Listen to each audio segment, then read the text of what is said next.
Power bill through the roof?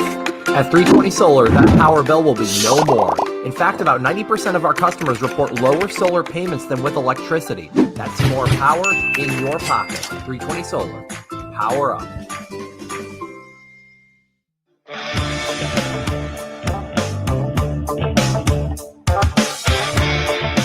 Going solar with 320 may cost you nothing down. But the work we do is not a $0 job.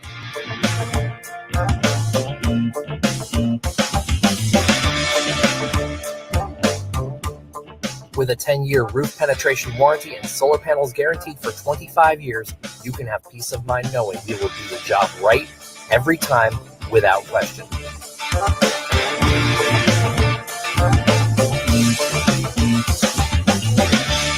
.320 Solar. Power up. Hey everybody, I hope you had a great Christmas. I'm happy to be 10-5, but we know there's a lot more ahead. So we got one more regular season game to go. Enjoy your Sunday of football. We'll see you next week. Let's go. In my white tee, yeah, color white wheels for the hype.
Evolution.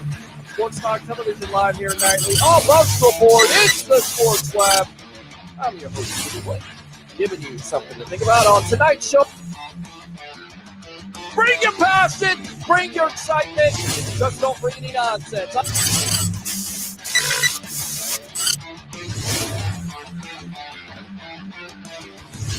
Will you shut up and be quiet?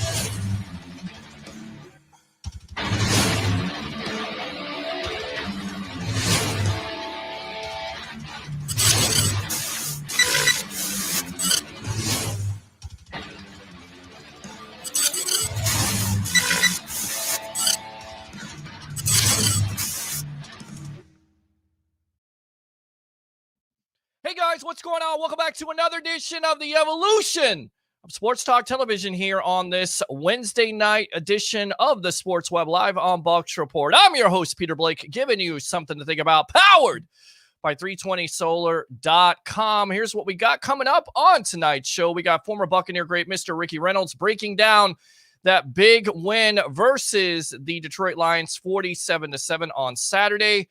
After that, we got Leo Haggerty at 9:30. At 10 o'clock, we got Rick Hughes and Harry the Greek breaking down some football games. And then, of course, as always, your phone call, 727-255-0391 and 727-255-0391. And remember, join us at the Deck Bar and Grill in Isla del Sol as we get you ready for the last game of the season. But, of course, the Bucs clinch, so it's the last game of the regular season, not the postseason. I love saying that. We'll be live at the Deck Bar and Grill at 11 o'clock for your pre, of course, your half, and your post-game editions of the Sports Web. So get out there if you're a Bucs fan, as once again, the Bucs have exercised that curse. 13 years it's taken for them to get back to the promised land, or the playoffs, if you were. Playoffs! Let's go ahead and hear from Jim Moore. Playoffs? Yeah. Don't talk about playoffs? Yeah. You kidding me? Playoffs? Exactly, and definitely fire the shall do that. If you troll me, then I'll do this to you. I'll do that to you. So definitely don't do that. Again, if you have a question for former Buccaneer great Ricky Reynolds, 727-255-0391. So without further ado, let's get him on. Former Buccaneer great, played cornerback, 29 in your heart. Well, number 1 in your heart, 29 on the field. Mr. Ricky Reynolds, welcome back to the evolution of Sports Talk Television. How are you doing tonight? Wonderful. I'm, glad to be here. Glad to be heading to the playoffs. It's going to be a lot of fun. Yeah, no, absolutely. 13 years. It's been way too long. And it starts with the quarterback position. Let's not fake the funk here. Tom Brady, over 300 yards. In fact, 348 yards, 4 touchdowns in the first half. We kind of talked about getting off to a good start. They really did that by setting the tone with a 33-yard pass to Mike Evans, which we'll get back to in a moment, and then a 33-yard touchdown to Rob Gronkowski. And by halftime, it was 34-0. Your thoughts on Brady? Was this the best you've seen him play? And should we get so excited about this? Because once again, it is the Detroit Lions, right? Yeah, you're exactly right. I mean, it's one thing to be excited about the way that they executed and they came out finally and started off a game quick with a quicker start and scored a bunch of points and were able to put Brady on the bench for pretty much all of the second half. And so, yeah, it's can't get too excited about that because, Detroit Lions, they didn't have half their coaching staff out there and, had the COVID going through their building. So it was a tough day for them. But, I was pleased. These guys have been executing. They're when the team is going into the playoffs, you want to see some momentum, and these guys are playing with a little momentum right now. So we just have to finish off strong. Yeah, and did you know that Tom Brady doesn't have a turnover in December? In fact, if you look inside the numbers, this is the biggest turnaround according to Greg Auman and ESPN Analytics since 1991 with 29 fewer turnovers. And again, he hasn't thrown a turnover. And why that corresponds is in the postseason, he is 12-1 lifetime when he doesn't turn over the ball. I didn't know this, but the Bucs have never gone through a postseason game without a turnover. So we talked about it all last year. This is really an important statistic. And you can see right now, Brady, 36 touchdowns, 11 interceptions. Of course, he surpasses Jameis Winston for all-time lead in throwing touchdowns in a season. And he's definitely playing not only at a Pro Bowl level, but I think you also have to say an MVP level, right, Ricky? Yeah, for sure. I mean, he's playing on top of his game. One of the better quarterbacks in the National Football League. And he's coming in and doing it with his first year with the organization that didn't have any offseason training. The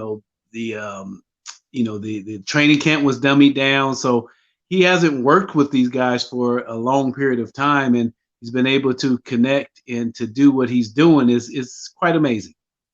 In your opinion, should he be more up for an MVP award because of what you just mentioned, not having an offseason, going into a new offense, coming out of New England? I get it, he has the weapons, but here's a 43-year-old quarterback that's doing things that's never been done before. Should he be more in that conversation of being an MVP candidate, in your opinion?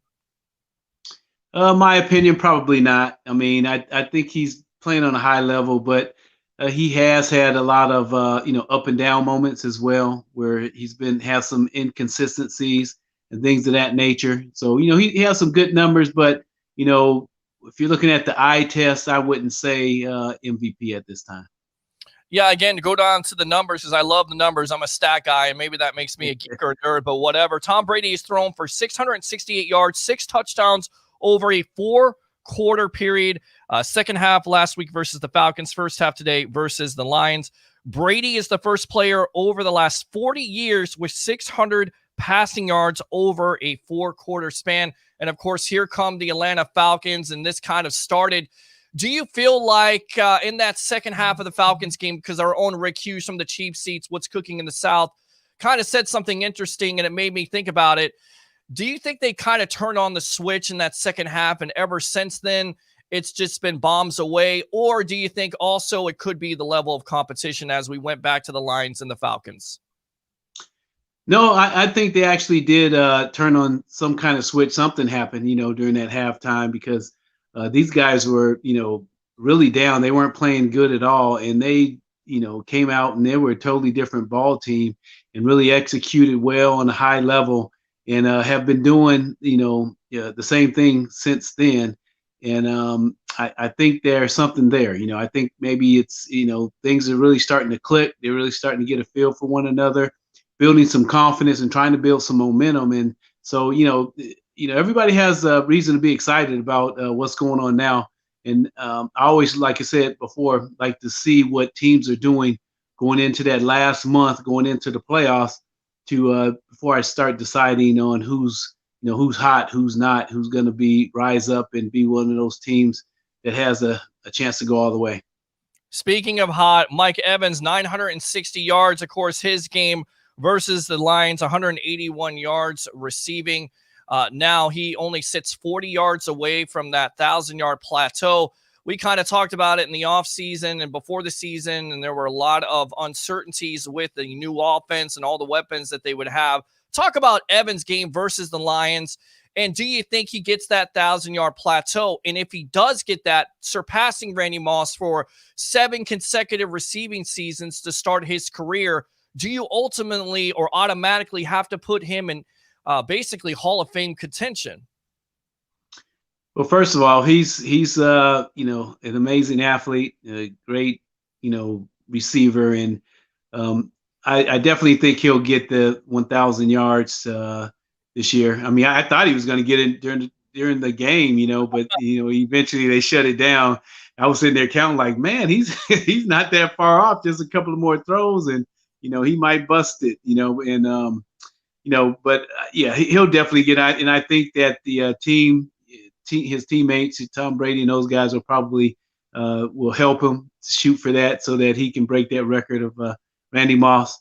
And you can't help but to think that, he has a chance of, wearing that gold jacket. He's done some amazing things.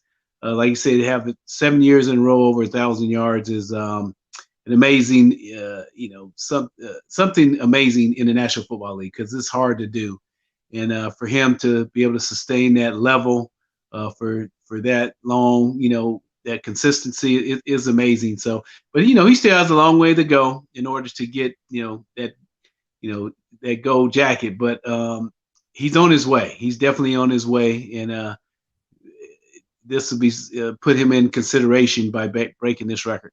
And we're on with former Buccaneer great Mr. Ricky Reynolds here on the Sports Web, powered by 320solar.com. Open phone lines if you have a question for him. 727-255-0391. It's 727-255-0391. Let's talk about this defense, and then we'll get out to our web heads and see if they have any questions. But 4 sacks, that definitely helps your back end, and you're missing Carlton Davis.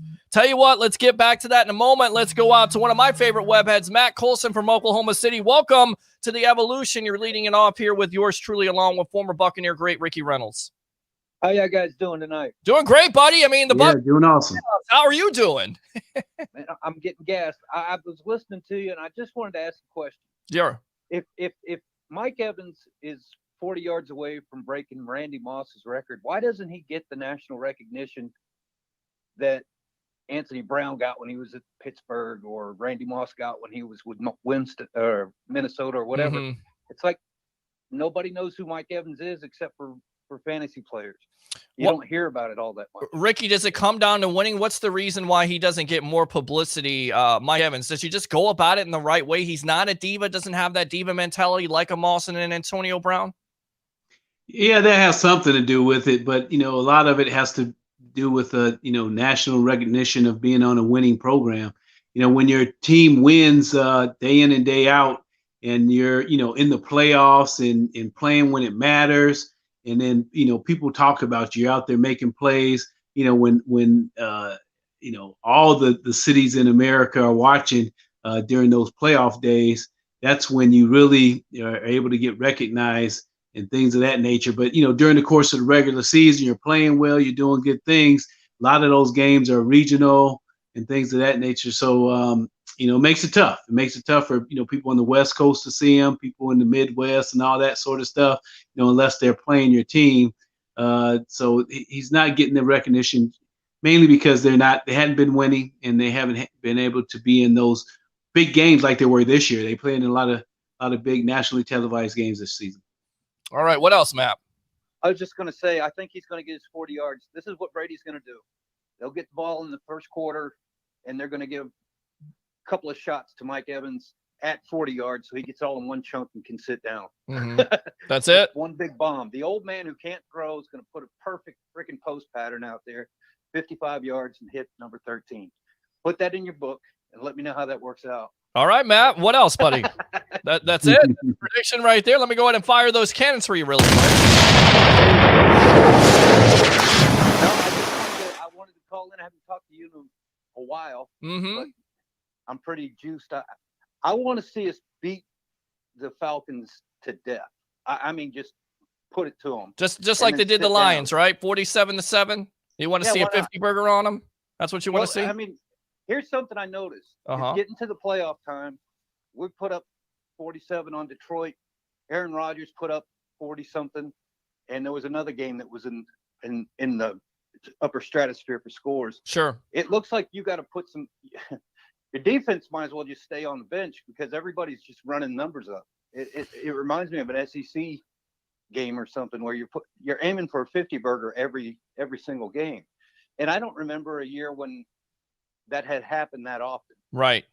I know we've had a few really big blow-ups where we took the stick to people and just kicked them right out of Tampa Stadium like that. Sure. But I don't remember seeing 3 or 4 in the same weekend, which is kind of what I was getting at. Well, look, the Bucs are what? The 11th offense, number 6 defense, and they need just 11 points here, Ricky and Matt, on Sunday to set a new team record for points in a season. So it's definitely been a very good season for offense, although, like you talked about, there have been some inconsistencies, some turnover issues, I guess a couple games, not like you dealt with last year, but still, with all that being said, they're still the 11th ranked offense, and you feel like, once again, they're getting that momentum. Matt, is that what you're seeing, that this team is finally getting some momentum together and they're putting together? And let me ask you, Ricky, when Matt answers the question. First, Matt, answer the question, and I'm like, I got Ricky. I got a question for Ricky.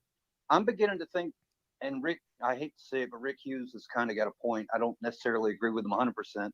But right after that game where we came out of the locker room 17-0, right, to the Falcons, sure, and they decided we're not going to get embarrassed. Mm-hmm. If they can keep that kind of attitude going, because it reminds me of the glory days when the defense could come out of a halftime back with Derek Brooks and Sapp and all of those guys. Sure. And they'd say, we're just going to shut them down. We're not going to get they're not going to get 50 yards for the rest of the half. And they could do that. And everybody knew they could do that. We were waiting for them to turn on the switch. And by the fourth quarter, they were just blitzing and knocking people around, and the other team couldn't do anything. Mm-hmm. And we're kind of like that with the offense now all of a sudden. I hope it's not a fluke. I hope we're putting the pilot light on at the right time, and it's all going to come together. I think that it will, but I don't know. I'm a Buccaneers fan. You expect something to go wrong. Well, you got that Bucs traumatic stress disorder. That's what a lot of Bucs fans are suffering from. And you heard this weeks ago, Ricky, that when they lost to the Chiefs and the Rams and the Saints, everything is doomed. It's all doom and gloom. Debbie Downer, Mr. Matt Colson himself from Oklahoma City, was on that train to basically hell. Negative Nelly. That's you. Negative Nancy, negative Nelly, whatever you want to call yourself, but they basically have been able to, play better offense, of course, not turn over the ball, which is a big key, of course. And then on top of it, their defense, when you get down to 17-0, your offense is definitely coming in, but it's so important with your defense. That happened on Saturday versus the Lions, 4 sacks. And you have that constant pressure from a JPP, a Shaq Barrett, even a Devin White, who looks like he's going to have double-digit sacks, which is tremendous in itself. It definitely helps that back end out, right? Oh, yeah, it definitely helps the back end out, especially when you have that constant pressure on the quarterback. You're getting hits on the quarterback. It gives the quarterback happy feet, back there when he's sitting in the pocket. And so he'll throw the ball, when he's not ready, and it just causes problems, in the offense. And it helps the defense out, especially the secondary, because it allows them to make plays on the ball quickly. The ball's coming out quicker when you're getting a lot of pressure, and you're able to, make plays on it. Have opportunities to get interceptions, and that pressure is nothing like it. Yeah, you're exactly right. All right, Matt. Anything else? Let you guys go. I'm looking forward to this weekend. I want to see them go out with a big fireworks extravaganza kind of thing. Okay. But I don't want to see any injuries. So I'm knocking on wood, and it's not anything more than I do have a lot of lumber around here. I build guitars. So tell me what you want me to hit. Mahogany? Well, I want you to hit yourself in the head with the wood every time you think the Bucs are going to be doom and gloom. I get it. You're suffering. But my friend, thanks a lot for the call. Appreciate you. All right. It'll be better. All right. All right, Matt. There you go. Good stuff. I love Matt Colson.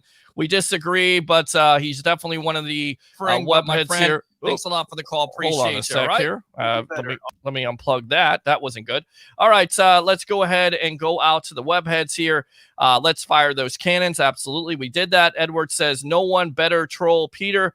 Johnny Dean says, hope they put too deep this time in the first half to control Ridley's damage. Of course, that's what kind of everybody has worried about. Ricky, with Ridley, of course, he went over 100 receiving, and it was definitely a mismatch nightmare. So do you think that's what they do versus do you think that's what they do versus the Falcons on Sunday? Well, yeah, if you want to take Ridley out, I mean, you just you can double them up. You can have a man over the top. That way, whoever you put on Ridley can play him tight. He can be physical with them. He can run with them all across the field, while you have deep safeties over the top, so he doesn't hit anything behind you. And that allows the corners to be able to play aggressively and to make plays on the ball. And he's the one that you have to worry about. Yeah, he's definitely the one you have to worry about at this point, Ricky. And because Julio Jones, once again, is injured, this guy cannot catch a break. With all that being said, let's go back out to the webheads. I mean, if you have to concern yourself with one receiver, once again, you bracket coverage. Do you think the Falcons will try to do the same thing, especially early on in the game? And then once Evans gets it, do you exit Evans out? Do you exit your starters out? What can the Falcons do to stop this offense, namely in Evans? Well, I mean, if you want to stop Mike Evans, you can stop him. I mean, like I said, other teams have done it before, where they put a safety over the top and put your best corner on there, and somebody that's very physical that wants to be aggressive with them, as like Lattimore and some of the other corners have done in the past, and that kind of frustrates him and makes it a tough day for Mike Evans. But that we have so many receivers, it leaves a lot of other guys free and open. The biggest thing for our opponents is to put pressure on Tom Brady. And that's the biggest thing that will really affect the passing game. And so hopefully we can protect and not allow that to happen.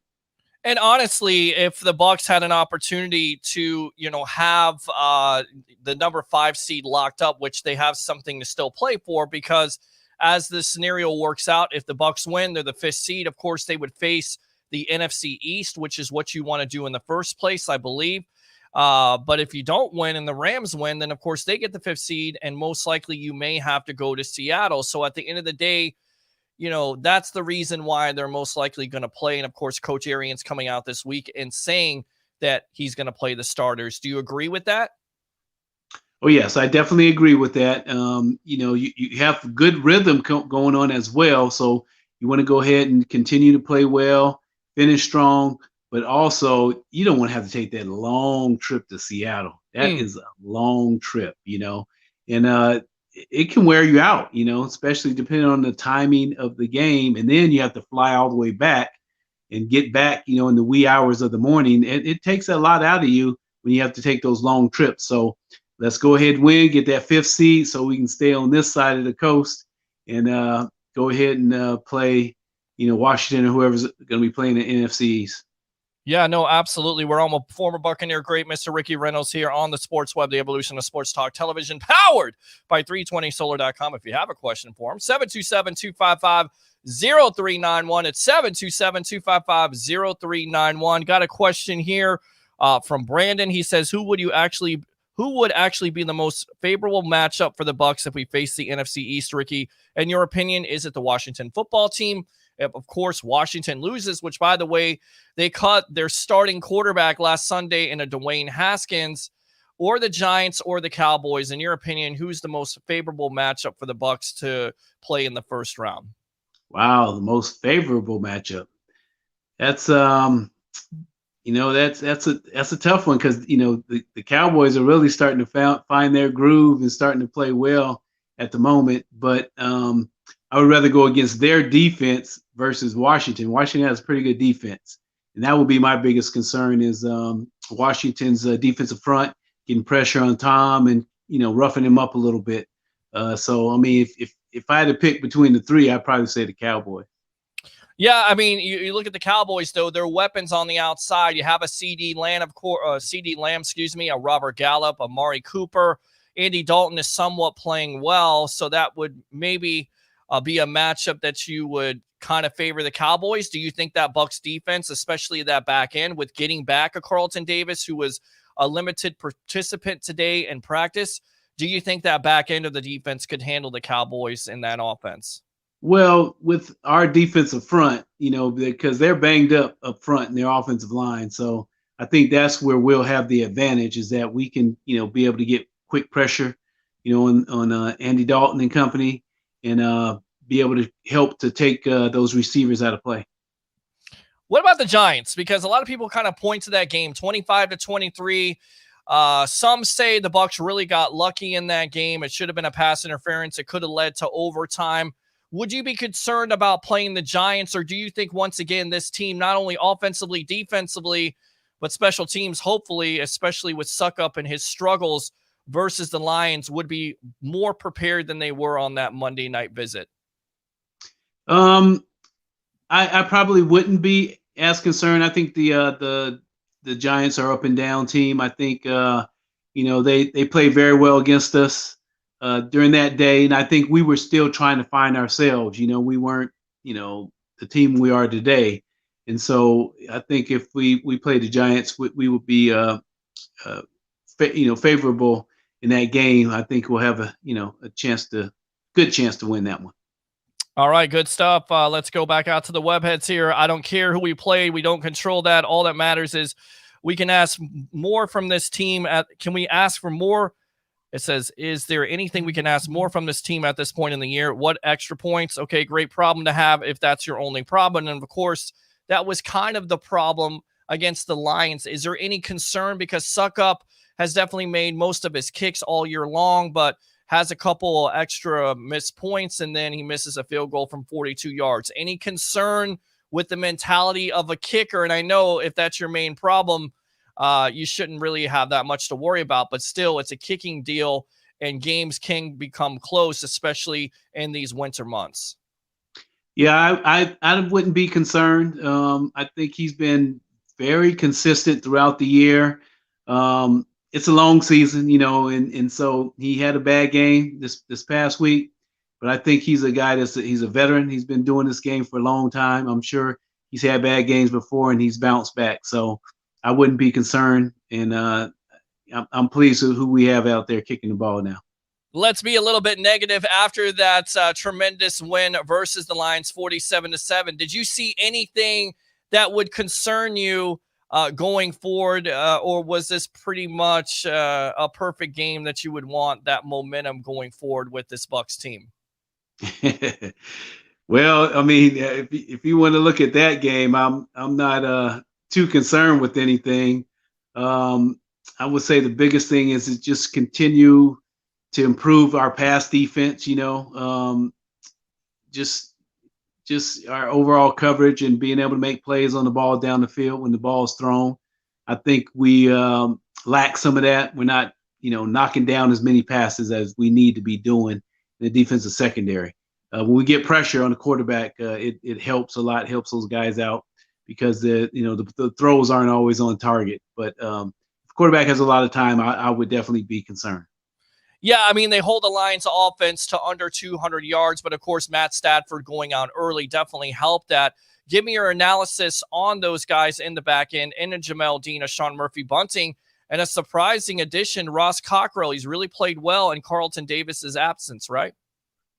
Yes, he has. Yeah, Ross Cockrell's done a good job. I like physicality of him. I think he does a good job when he's pressing, getting his hands on the receivers and rerouting them, and you know, staying close to receivers and making plays on the ball. He's doing a good job.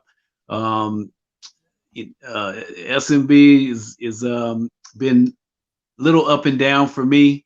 You know, he tries to play tight coverage, but I don't like his technique as much because he bails a lot. I don't know if anybody ever watches him, but if you ever watch him, he just, you know, as soon as the ball snap, he just turns and runs. You know, and when he does that, you know, back in my day, the receivers, I used to talk to receivers and ask them, you know, what do they try to do against a DB? And what they try to do is make you turn your hips. He turns his hips right away, and so little of that stuff kind of messes up his leverage. And he's one that I'm definitely concerned with. And Jamel Dean, I think, you know, he's just getting back. He's been out for a little bit. So, you know, not a whole bunch of concern there. I think he's kind of getting back into the flow of things. And, you know, as long as he's not giving up anything cheap, especially those double moves, I think I'll be okay. Now, you talked about the Washington football team and that matchup with the defensive line. Do you think that offensive line of the Bucs, who have, you know, basically have cleaned some things up over the last couple of weeks, do you think they can handle it? Because they definitely get after it. And then on the offensive side of the ball, with the Redskins basically really not having a quarterback besides an Alex Smith, and it remains to be seen, Ricky, if he's going to be healthy or not. You have McLaren on the outside and Antonio Gibson as a running back. You feel like that defense, that's an advantage for them to handle that Washington football team, right? Yes. I think our defense against their offense, I don't see them as a very explosive team, and a team that's you know, they're steady. They grind it out. They're able to run the ball well, and you know, good tight passing game. You know, with Alex Smith back there. But you know, if we go in there and dominate and they're able to stop the run, make them be one-sided, then I think that would play into our advantage. And now we can blitz, we can do different things to kind of mix things up and throw the quarterback off.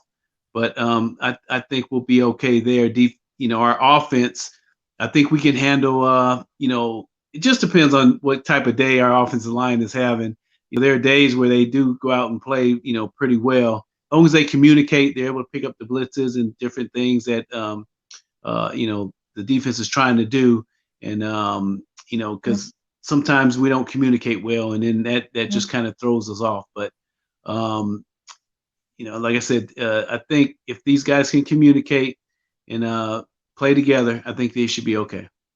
All right, good stuff there. Let's go back out to the webheads who read that comment there. I like to see Bucs and Bills Super Bowl. Are you surprised of how well the Buffalo Bills are playing? I mean, disposing of the New England Patriots. Cam Newton, 34 passing yards. First and foremost, has he seen his best days? And then on top of it, are the Buffalo Bills the scariest team in the AFC in your opinion, Ricky? And why?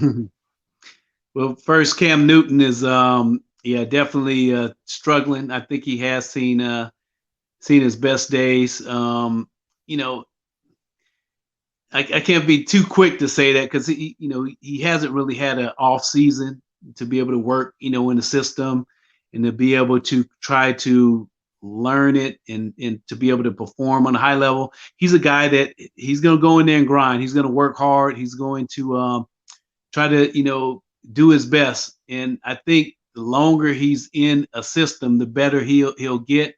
But I think there's a ceiling to Cam Newton. He's only going to be so good. You know, he's only going to be so good. I don't think he'll ever be great as he probably once was at the MVP level, unless he's put into an offense that can really help him to be that player again. But yeah, I think he's seen his best days. And then along with Who are we talking about? I missed the other question. Buffalo Bills, are they the The most Buffalo Bills. Yeah, and the Buffalo Bills. Yeah, those guys are, yeah, they're playing very well. And I did not see this coming, that these guys would play on this type of level uh, for the complete season. Now I knew they had a really solid defense, but I've been pleasantly surprised by their offense and how explosive they have been. Diggs has come in and has done an amazing job. I mean, he might be the best receiver out there right now, the way he's playing. right? And he's really doing an incredible job, and these guys are just playing on high. And so they, I mean, offense, defense, special teams, I mean, they're doing it all, and they're probably the hottest team out there at the moment. Can they beat Kansas City in your opinion? They lost to them early on, and of course the Chiefs, they rushed for over 200 rushing yards. So in your opinion, can they beat Kansas City, or is it Kansas City and everybody else? No, I think they can beat Kansas City. I think their offense is good enough to score some points. Kansas City don't have the best defense in the world, so they can put some points up on KC, and they have a good enough defense that if they get some good stops on Mahomes and company, and keep a lid on Tyreek Hill, they can compete and be right in the game with them. The thing is, you just don't want to get Mahomes the ball at the end of the game with the chance to win. That's the only scary moment. But yeah, they can beat them. All right, so let's go to the NFC. Of course, besides the Tampa Bay Buccaneers, what's the other team, in your opinion, that you feel like could be in the Super Bowl? Is it the Saints? Is it the Packers, or somebody else? That's a good question, and I'm gonna say the Saints. I'm probably a little more high on because of that defense. That defense is incredible, and they're still playing well. And Breeze is just getting back, and so once he starts getting comfortable again, and it's really starts getting his rhythm and starts playing well again, they're going to be something to handle. That defense is something else, and I know their defense can probably stop any one of the NFC offenses that are out there. I mean, they can do it. They're physical. They get after you. They talk noise, and they have a lot of fun when they're doing it. And they give. I don't care if it's Aaron Rodgers or Brady, anybody. We've seen them give everybody fits, and that's the team that team people need to watch out for. I think I like the Packers. Packers are strong, but I think their offense can be stopped, and like we did when we beat them. And they don't have the greatest defense in the world, so I think they're beatable. But up there in Lambeau, they ain't gonna have home field advantage. That's gonna be a tough game. It's gonna be tough. It's a tough look at that game, Ricky, on Sunday night versus the Titans. You have the snow, and a lot of people mention it, and they say, I'm not sure if the Bucs can go up there and beat them. But once again, you have Tom Brady, who's used to playing in the cold. And my thing is, it's been for the catalyst for this offense, it has to be Ronald Jones. He's been limited in practice. It looks like he may play on Sunday. At the end of the day, it's so important to have a running game. Go ahead and make that explanation to people who don't understand it in these winter months, why it's so important to have a running game and a defense. Yeah, I mean, this is why you have to have a running game is for this time of year, because you do play opponents that will be outdoors in bad weather. And when the weather is bad, it makes it hard to throw. I mean, whether it's wind, rain, or snow, it makes it hard to grip the ball, to throw it, in the right places and things of that nature. And so, when I played against teams in bad weather, I'm playing tight coverage. I'm not worried about the deep throws because it's not as easy to do down the field. So, teams will really start, throwing a short passing game, a little more ball control type offense because they don't want to turn the ball over. And that's going to be a major factor. If you cannot run the ball in cold weather, you're in trouble. You're not going to be able to do very much because those DBs are going to be all over those receivers, and it's going to be a long day. And we're on with former Buccaneer great Mr. Ricky Reynolds here on the Sports Web, the evolution of sports talk television, powered by 320solar.com. I'm your host, Peter Blake, giving you something to think about. Open phone line if you have a question, 727-255-0391 and 727-255-0391. Speaking of quarterbacks, in your opinion, why didn't it work out for Dwayne Haskins? And if you're a respective team out there, would you go and kick those tires? And do you feel like you can maybe get something out of him? Or, in your opinion, was he overdrafted? And at this point, is he just a bust? Well, right now he's definitely a bust. And I think that the biggest thing was the immaturity of Dwayne Haskins. And he's, really didn't learn how to be a professional because it takes the right frame of mind, right attitude in order to go in and be able to play on that level. I've seen many athletes that were great athletes that really failed in National Football League because they didn't do what it took off the field when the cameras weren't on in order to improve themselves in the weight room, in the film room, studying, grinding, trying to learn, your position, learn what the opponent's trying to do to you. It takes a lot to be a good football player in the National Football League.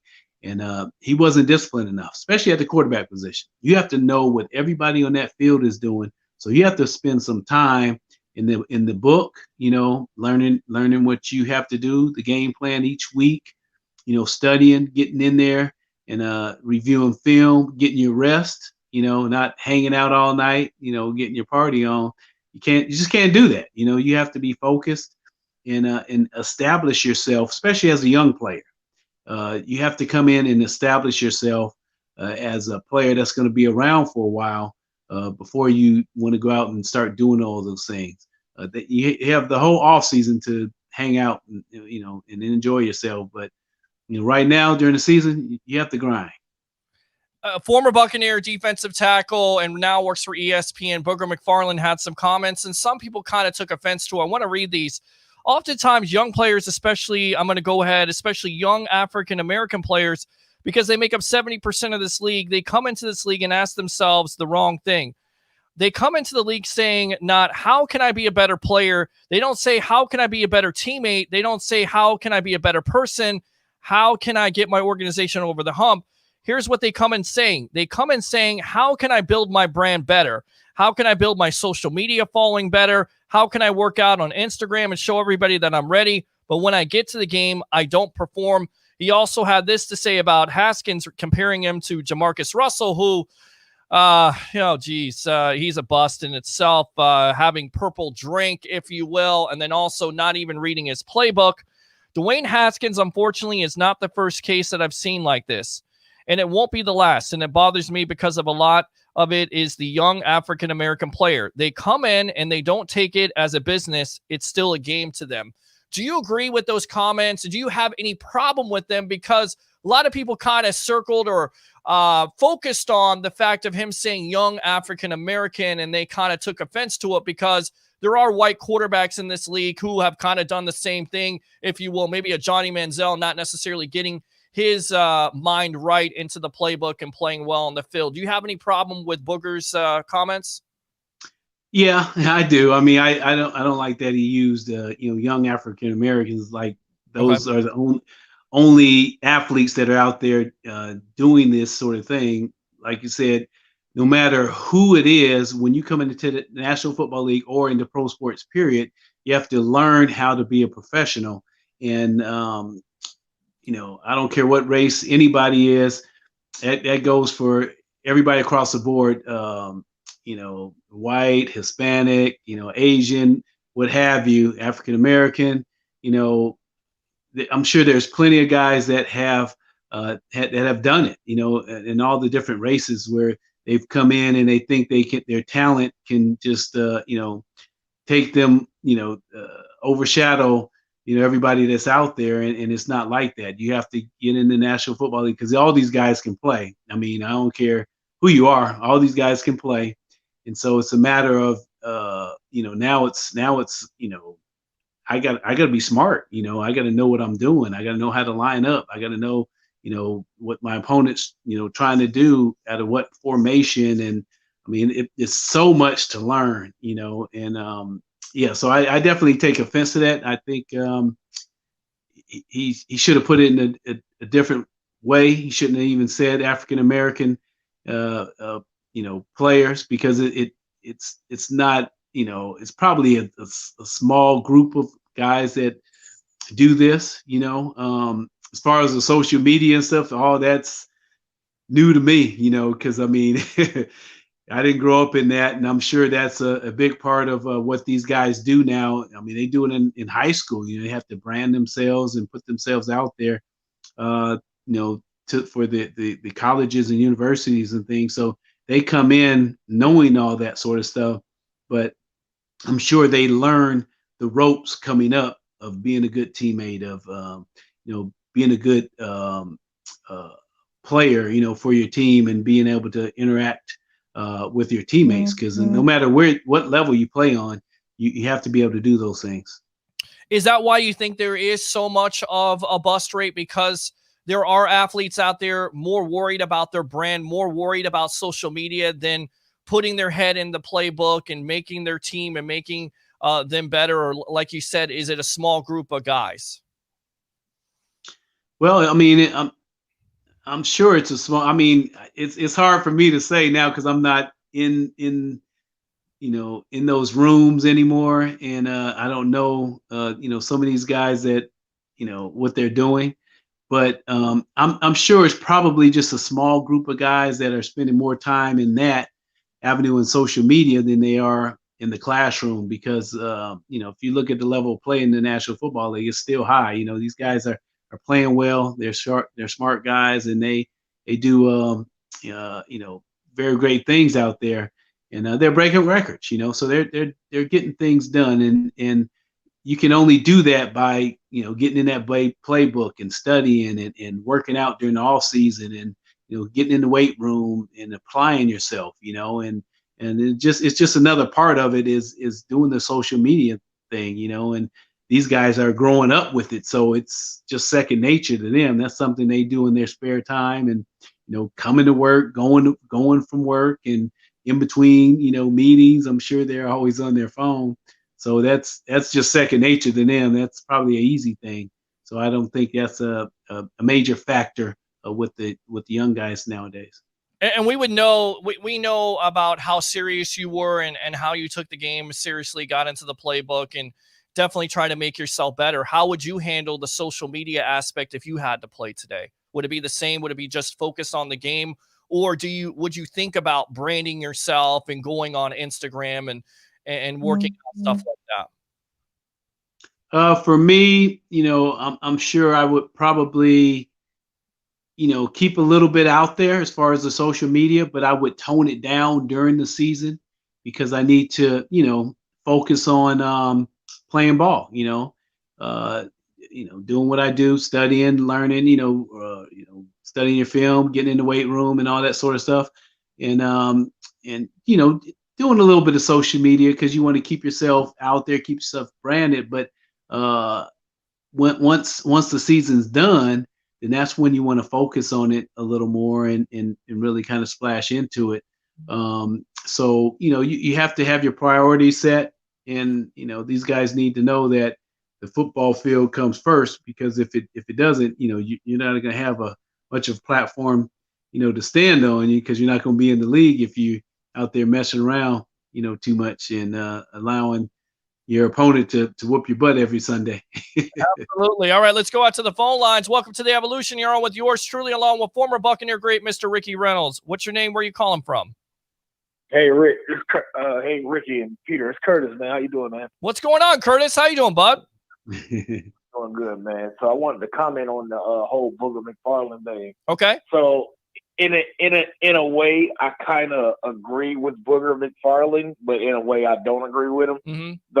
The problem is, and I hate to make it a race thing, but right. I mean, the whole black quarterback thing. You have to remember a lot of the young black kids that are drafted, come from bad areas. And, a lot of it is the company that you keep. Like, you know, if I don't know if you guys watched that 30 for 30 on Michael Vick, you know, you watched all the people he was hanging around. Sure. And those You know what I'm guys saying? turned him in eventually. I mean, those are his boys Exactly. supposedly, and they turned him in. Exactly. Right. Exactly. And, you know, I mean, like Booger was saying, you know, it's a business. You have to understand that it's a business. And that's the part that I agree with, because, you know what I'm saying? You don't control your destiny in the NFL. You know, you can go out there and you can be great for 20 years like Tom Brady, and then all of a sudden they just don't want you anymore. Correct. You know what I'm saying? Correct. Oh, yeah. Also, at the same time, you have to be a man and handle your business. You know what I'm saying? The way that you have to, and you can't let other people control what's going on in your life, because you made it, not the people around you made it. You know what I'm saying? Yeah. I mean, And, you know, Haskins is the in thing about it, in a strip club. And look, I get it. Guys do things outside of football. It's not all about football, but it's not a good look. It's not a good optic, because he's starting quarterback of the Washington football team. He's had trouble picking up the playbook. He struggled on the field. And then on top of it, he's in a club without a mask. It's just a bad optic. And, you know, most likely, I think that was the last straw for the Washington football team. well, on top of everything else that was going on in the off season with all the stuff going on around the Washington football team, I mean, you know, they're trying to completely get away from all the things that we heard during the off season from Washington. So, you know, everybody was probably walking on eggshells anyway in Washington. Yeah, no, But, I agree. You know, but it's like, and then what Ricky was saying about the social media, the thing about social media is, you know, as when you are somebody that plays in the NFL and people know who you are, there's nothing you can do. Because as soon as people see you doing something that you shouldn't be doing, they're going to snap a picture and post it to social media. And, you know, there's people out there waiting to do that. And it's crazy that, you know, Ricky said that, because I was just having a conversation with somebody the other day, because they were talking about how, you know, how big LeBron James is, and, you know, with the social media. And, you know, they were like, well, could you imagine how big Michael Jordan would have been if social media would have been back in the day when Jordan was playing, you know? And that's the difference between now and then. You know, we have social media where there's nothing you can do, good or bad, and people are going to put it on social media. So all the bad things that people are doing nowadays, if you're out there publicly being a bonehead or an asshole or whatever you decide to call it, right, somebody is going to put you out there, no matter what you do, no matter where you go. So, you know, when you get in the NFL and you are out there making bad decisions, there's always somebody out there willing to tell on you, no matter what. And, you know, you have to be responsible and adult enough to handle your business and to do what you have to do. Yeah. So, good stuff. like I said, I agree with Booger to an extent, but I also be like, you know, you got to understand these young kids are different than, you know, it was when we were young kids. Like it's hard to I don't know, it's hard to explain, because this generation of kids is just like crazy. You know, I'm raising my kid. I have a son that's 16 years old, and I'm afraid to let him go out in public with his friends, because you can't control what other people's children are doing. Yeah. And when you are in certain environments, certain things happen that you can't control. And these kids are growing up in these environments, and they feel like they have to be loyal to their friends, because these are the people they grew up with, and this is what's going on. And, you know, you have to teach these kids that that's not what's going on in life, because every man chooses their own path. Yeah. And I feel bad for Dwayne Haskins, but he chose the path he went down. Nobody else did. You know, he got drafted into the NFL, not his buddies or not whoever he was hanging with. And he had to make the choices he made, and nobody else could do anything about it. No, you're exactly right. And now it's gonna, you know, he's gonna definitely, you hope he gets another opportunity. But if he doesn't, the only person that'll have the blame is himself. because he had every Absolutely. opportunity. And I think that's what I got out of Booger's comments is that, you have an opportunity to make $1 million. And of course you're working towards that. But once you get into that big dance, once you get into the National Football League, you're not going to squander it by, trying to build your brand. Like Ricky said, it's all about focusing on the game, focusing on how to be better, focusing on how to help your team out. And I think that's where the comments should be focused on instead of the whole young African-American thing, because again, it's not a race thing. It's a football thing, and it's a football thing for young athletes coming into the NFL.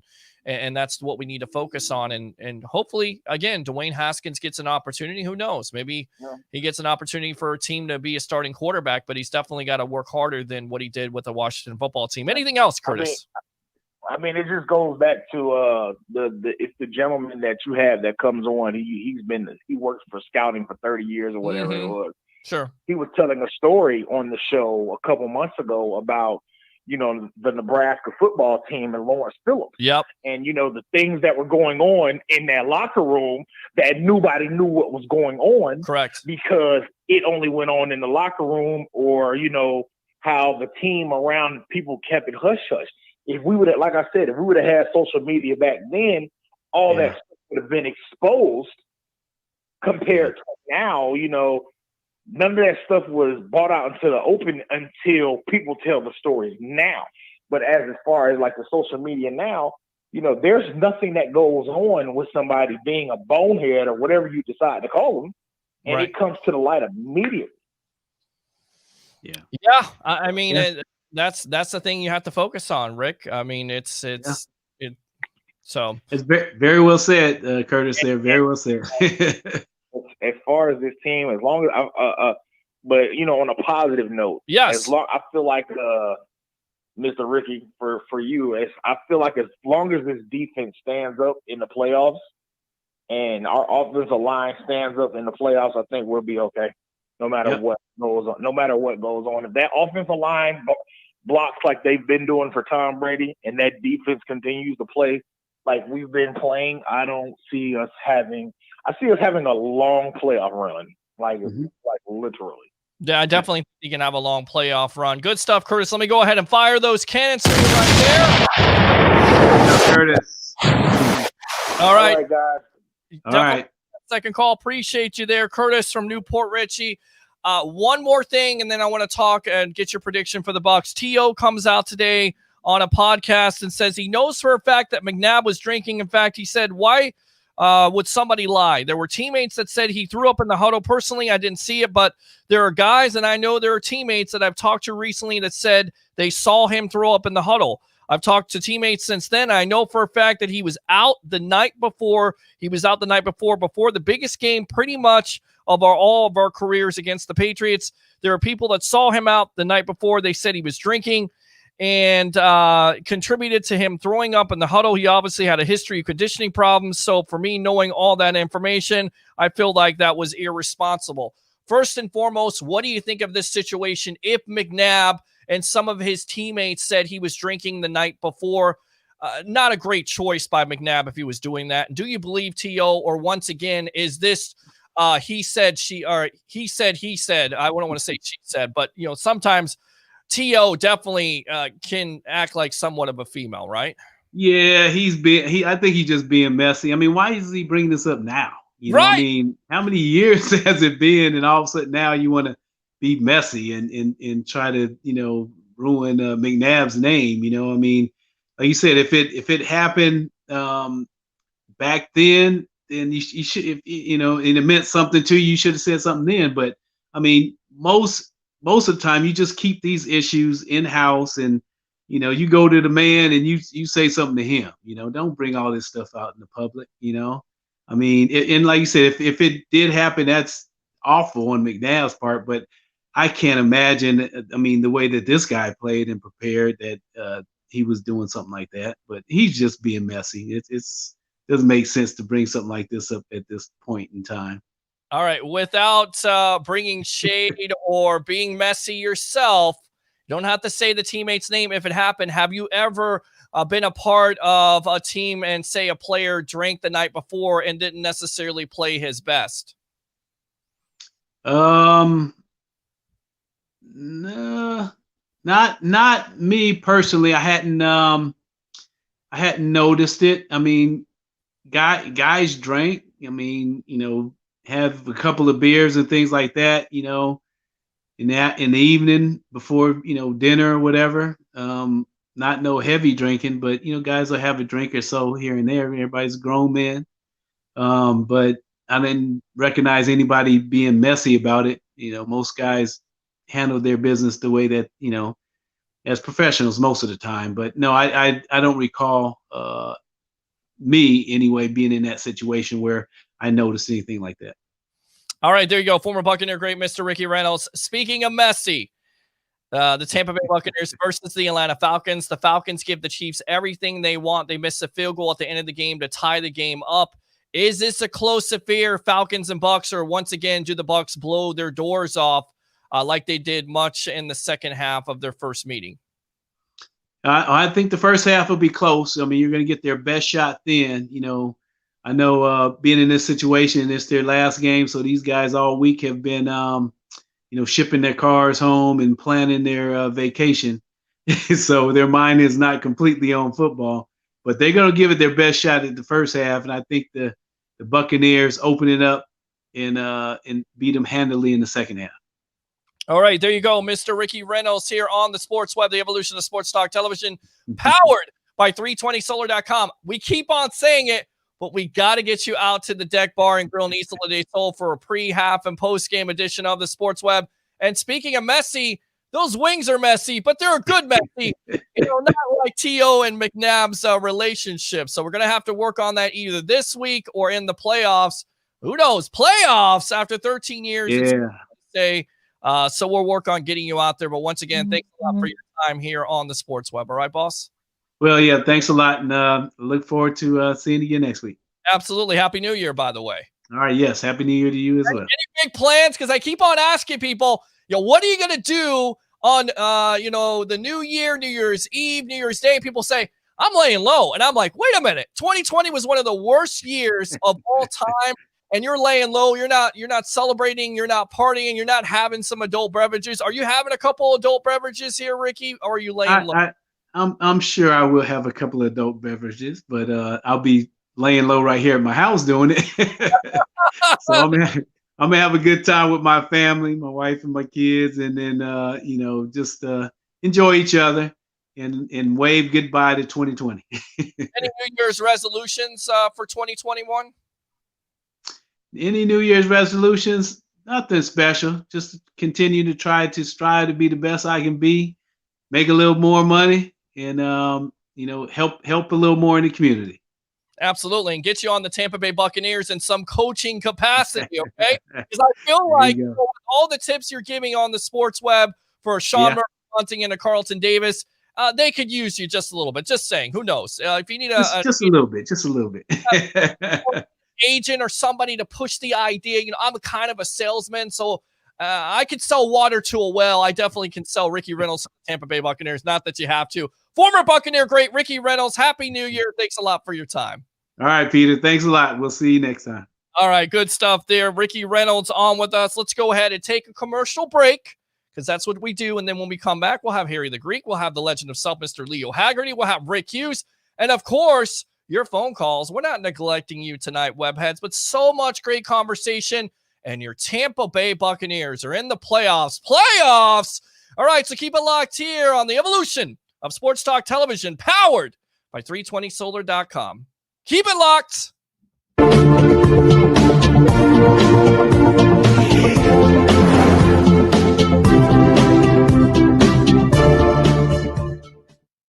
Come to Sam Ash for hundreds of exclusive holiday deals on music and sound gear from the most iconic brands. Save big on professional and starter guitars, drums, digital pianos, horns, violins, DJ, and electronic production equipment. Supercharge your home studio with deals on podcasting, streaming, and AV equipment like speakers, microphones, headphones, and acoustic treatment. Plus, with 36 months no-interest financing on thousands of items, you can get the gear of your dreams right now. From our incredible selection and service to our lowest price guarantee for over 95 years, real musicians know you only go to Sam Ash. Power bill through the roof? At 320 Solar, that power bill will be no more. In fact, about 90% of our customers report lower solar payments than with electricity. That's more power in your pocket. 320 Solar. Power up.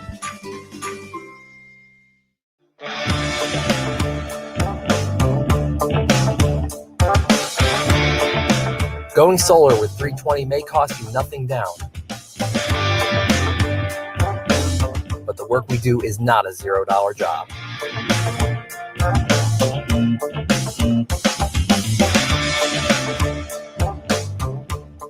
With a 10-year roof penetration warranty and solar panels guaranteed for 25 years, you can have peace of mind knowing you will do the job right every time without question.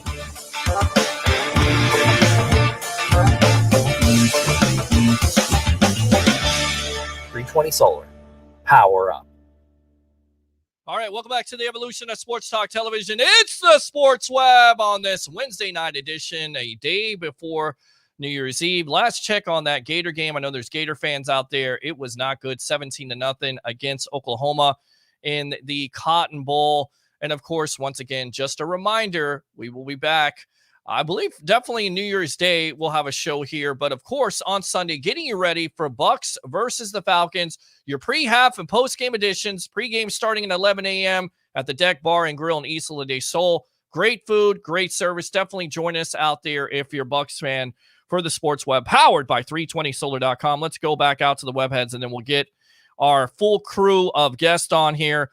So we talked about that. Eric Scott says yes. I'm praying somebody knocks off KC before the Super Bowl. Andy says, honestly, if anyone can, it's Allen. Jeff says, I think he would stand out the best chance of beating the Giants. Again, Jones is out with a hamstring, and that will only help the greatness of Colt McCoy. I kind of like the defense's chances. Just saying, rocking them pewters this Sunday. LFG, let me go ahead and fire those cannons.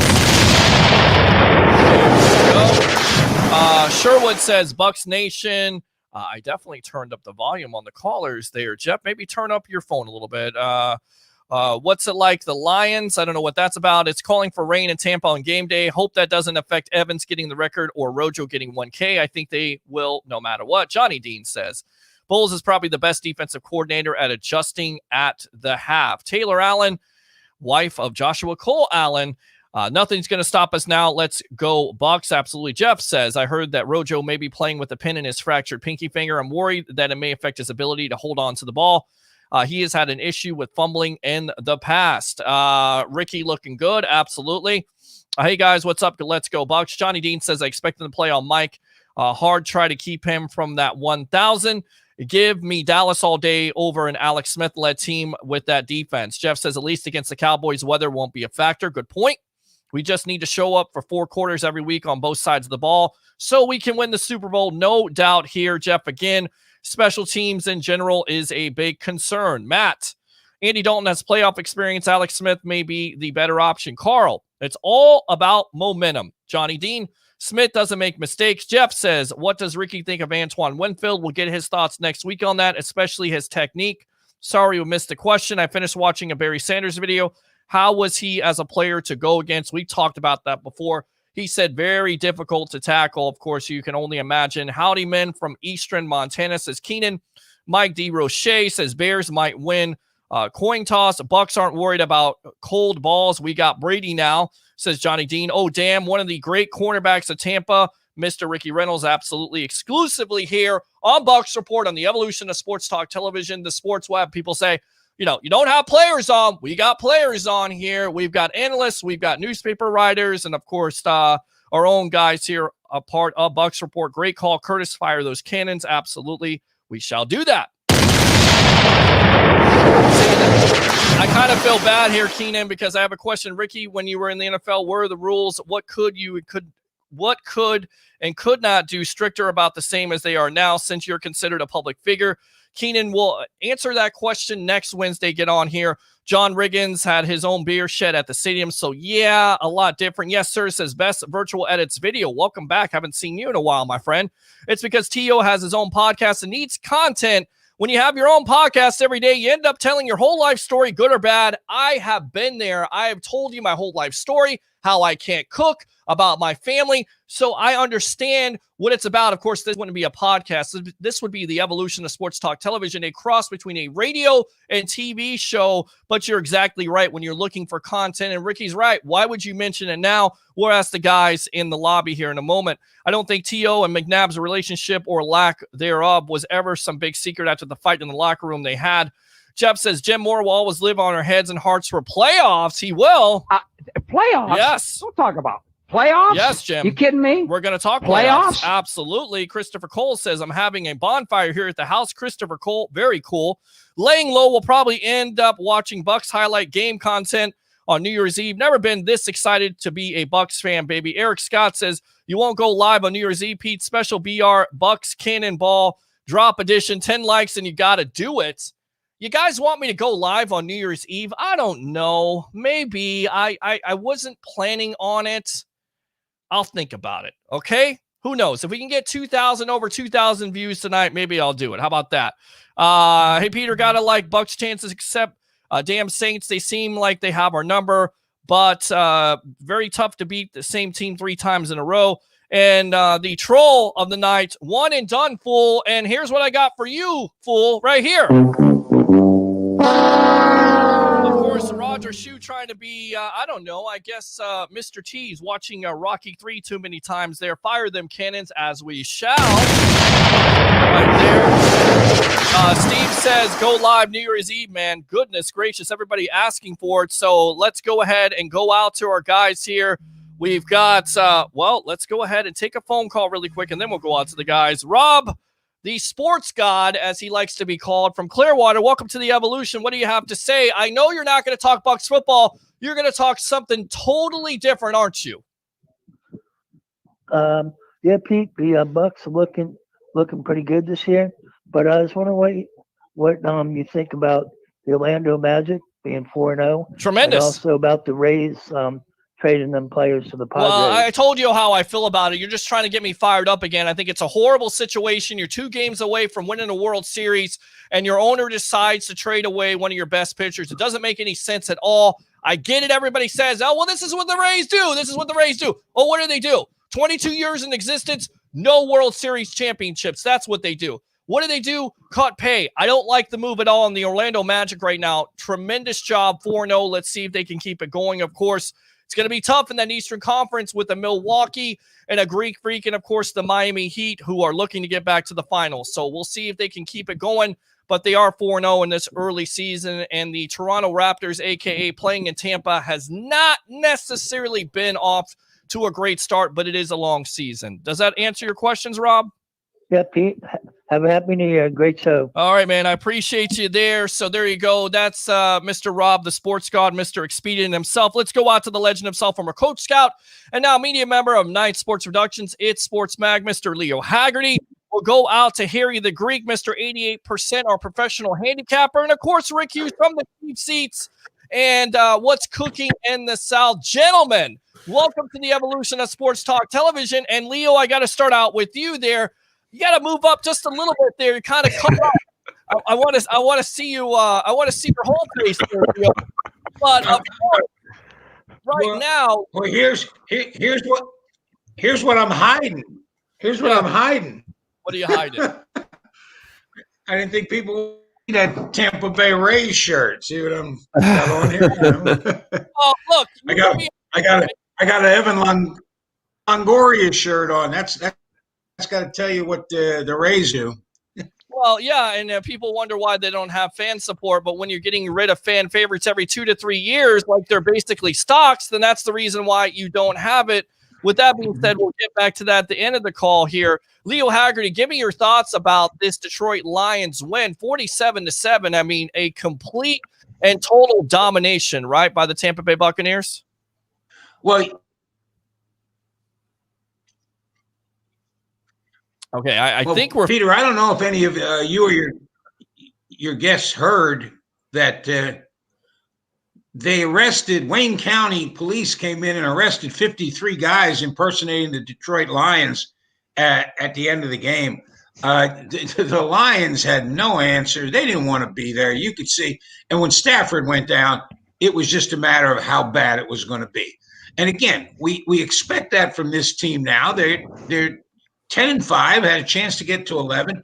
I said they'd be 10-6. This is going to be a tough game this weekend, no matter Atlanta is just playing well enough to lose. But yeah, it was a total. Tom Brady, if he'd have played a full game, may have had 600 yards. He may have set a record. That's how on target he was. Yeah, absolutely, guys. And we kind of talked about what Brady has done, over 300 passing yards, 348, 4 touchdowns. Harry the Greek. And I kind of put this out here, Leo, and I want everybody to once again comment on it because I want to emphasize we're talking about a 43-year-old quarterback here, guys, and he's fourth in passing touchdowns, 36, of course, breaks that single season franchise record for throwing touchdowns, held by Winston last year, 11 interceptions. Leo, in your opinion, should he be in the MVP conversation, and not only Pro Bowl conversation, but MVP conversation with what he's gone through the first half of this year? Nope, because of the guy in Green Bay and the guy in Kansas City. That's enough said right there, Peter. Brady's having a great year. Let's be honest. But with what Aaron Rodgers is doing in Green Bay with a limited amount of star quality personnel on offense is just flat out phenomenal. And the weapons that Mahomes has around him in Kansas City is extraordinary. So yeah, he's having an MVP year, but is he going to get it? Not even close. Okay, not even close. Harry, how do you feel about this? I mean, should we be talking more about Tom Brady in that MVP conversation with, looking at the numbers here? There are 25 fewer turnovers from last year, is the biggest team drop from any NFL team since 1991. Talk about the significance of Brady taking care of the ball. Harry the Greek, Mr. 88%. From a handicapper's perspective, yes, he should be in that conversation. I understand that Patrick Mahomes is lighting it up, and so is Aaron Rodgers, but so is Tom Brady. For God's sakes, he is the most valuable player on this team right now. Plus, he's 40-plus years old. And with all the accolades that he's had before in the past, since the Pro Bowl is such a, how do I put it? It's, look, he needs to be in it. Okay, he needs to even be in the conversation of being an MVP because he has done this for this team. It's essentially the same team with a different quarterback, and it's supposed to be the most valuable player. And so far, he is the most valuable player for the Tampa Bay Buccaneers, in my opinion. Do I think he wins it? No, but he needs to be in that conversation. Rick, talk about it. The turnover situation. We talked about it ad nauseum last year, but this drop since 25 fewer turnovers, it's a big deal because you're not. Is that kind of a reflection more of last year versus this year? I mean, when you have a guy who in 1 year, it's you throw 35 picks or whatever, and then you cut it down to 10. Wow, yeah, you did. You cut it down by a lot, and he's having a great year. There's no doubt Brady's having a great year. No doubt. Should he be considered in the MVP? Look, there's been too much inconsistency from this team, I think. I think it's hard to look at him and say, yeah, this is an MVP type year when you have somebody like Aaron Rodgers who, out of 16 weeks or 15 games, 14 of them, he's been really, really good. It's hard to, I think, say that. And I'm a Brady guy. I'm loving him being on the Buccaneers. But I think I don't think he should be in the MVP talk outside of Tampa. Now, here as a Buccaneer fan, oh man, do I realize how valuable he is. Yeah, you really do. All right, guys, I'm going to put you in the lobby really quick, bring you back because I want to go out to Bruce Arians on Good Morning Football for the NFL Network. Stand by, guys. Let me get you back in here. It's interesting because I was told by somebody who used to do this show that a coach would never say this, and yet Coach BA said it today. Here's what it is, and if it sounds kind of familiar, well, you know who you heard it from here first on Bucs Report. Here we go. Now, when you guys signed Brady, there were a lot of people that immediately expected you guys to go straight to the Super Bowl. And there were some people that said, you know what, it's not going to work. Brady's too old. It's Tampa Bay. Forget about what's in the script. I want to ask you, player to coach, did you go in telling your team, we are good enough to win a Super Bowl and it's Super Bowl or bust? Or were you one of those coaches that said, hey, it's one day at a time. Let's figure it out as we go? No, it's Super Bowl or bust. That's the goal every year. And you can't get to the Super Bowl if you don't get in the playoffs. So getting into the playoffs was huge for us. And it's been a fun year. There's a lot of football left, and we're really excited to be playing.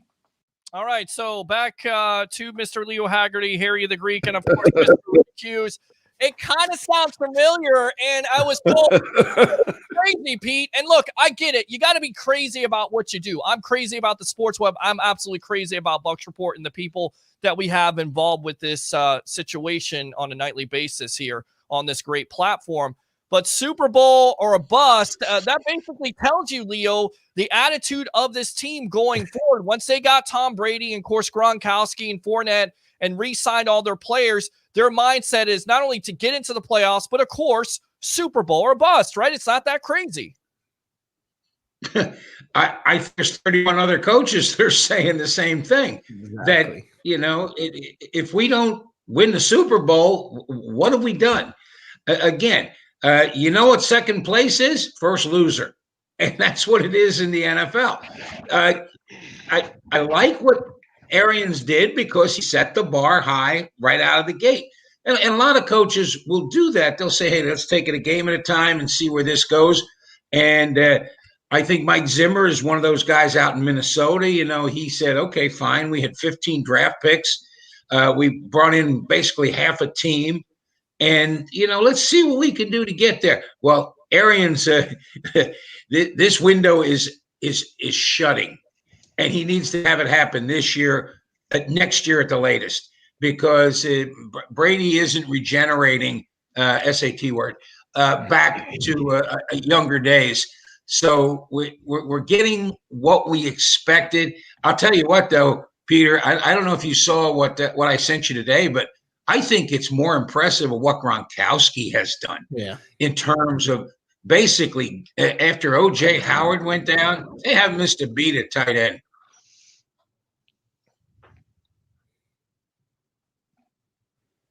Issue here, so just stand by. Okay, you're exactly right. What Gronkowski has done, and a lot of people thought he was washed up, but I always go back to a guy like Johnny Dean. I like to poke the bear a little bit because he likes to poke me. He said, "You're crazy for thinking this, Harry. You're crazy for thinking this, Pete, about Super Bowl or bust, Harry, because basically it's a bad word to say bust because if you don't win the Super Bowl, they tear the team up. But that's not necessarily what's going on here. That's not what's going to happen in the offseason if you don't win the Super Bowl. But again, this attitude, what do you think of his comments on Good Morning Football, Harry? I wouldn't expect anything different from Coach Arians. I mean, he does say a lot of different things, but so do 30 other plus teams. They say the same thing as well. With that being said, this team is equipped to go to the Super Bowl. There's a difference between being disappointed and then like being dissatisfied. I would be disappointed if they didn't get there, but I wouldn't be, dissatisfied with the season that they've had this year. With that being said, again, you got a 40-plus-year-old quarterback. The window is shrinking just like they are on a lot of football teams. And the window to actually make it to the Super Bowl is very short. Sometimes you only have 2, 3, possibly even 4 years of a really, really, really good run, with the exception of when Brady was with the Patriots. That's kind of an anomaly. You just constantly keep building that team and you keep making those deep playoff pushes. I mean, for God's sakes, how many AFC championships did they win in the past 10 or 15 years? It's just a stupid amount of numbers. Nobody does that. So do I understand why he said it? Yes. Am I going to be disappointed if they don't get there? Yes. Okay. Rick Hughes, what do you say? Okay. So, you and I have sort of disagreed on this in the past, and I've come to the, conclusion that while two people can be using the exact same words, they could be saying two totally different things. Mm. And I think when it comes down to Super Bowl or bust, it's the definition of the word bust. Look, if you look at the words right after what right after Bruce Arians said it's Super Bowl or bust, we say that every year. He said that those are the words right after he said Super Bowl or bust. And when we were coming into this season, you were saying, well, now look, they've got Brady and Fournette and, you know, Shady, whatever. It was these people. Now, of course, it's Super Bowl or bust. Well, if none of those guys were here, he would be saying it's Super Bowl or bust anyway. So I think it's a definition thing about whether it's what do you mean by bust? And I guess we could probably all get on the same page and say this: Super Bowl is the goal this year. And I think if that's what you mean by it, like Super Bowl, or yeah, we're going to be bummed if we don't get there. That's really, we feel like it's a realistic goal. Okay, we can probably all sort of get on the same page with that. But I think Super Bowl or bust, meaning a bust like Ryan Leaf is a bust. There are things there are players. Jamarcus Russell is a bust. And I think that's what Johnny Dean and I were taking it originally as when you were saying it's Super Bowl or bust now. I think we were looking at it as in it's Super Bowl or holy crap, this is a complete failure. And I don't believe that that's the case. If you remember my exact words going into the year when we talked about this was this: if at the end of this year, after the last game that the Buccaneers play, if going into next year, they are a respected team and people say they are a team to fear and respect, and you're excited going into next year, there's no way I can call this season a bust. Yeah, but I think it's different because, guys, I don't think you would be seeing Super Bowl or bust. I wasn't saying that last year with Jameis Winston. I said you get to the playoffs.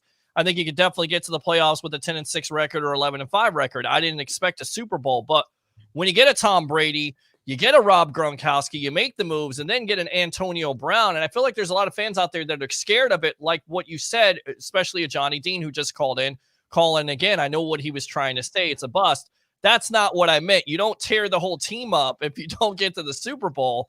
To me, it's Super Bowl or nothing, in my opinion, especially with getting a Tom Brady. Goal. Yes, but like he said, like Bruce Arians said very clearly, the words after he used the word Super Bowl or bust, and I know you probably stopped listening right there, but his next words were, we say that every year.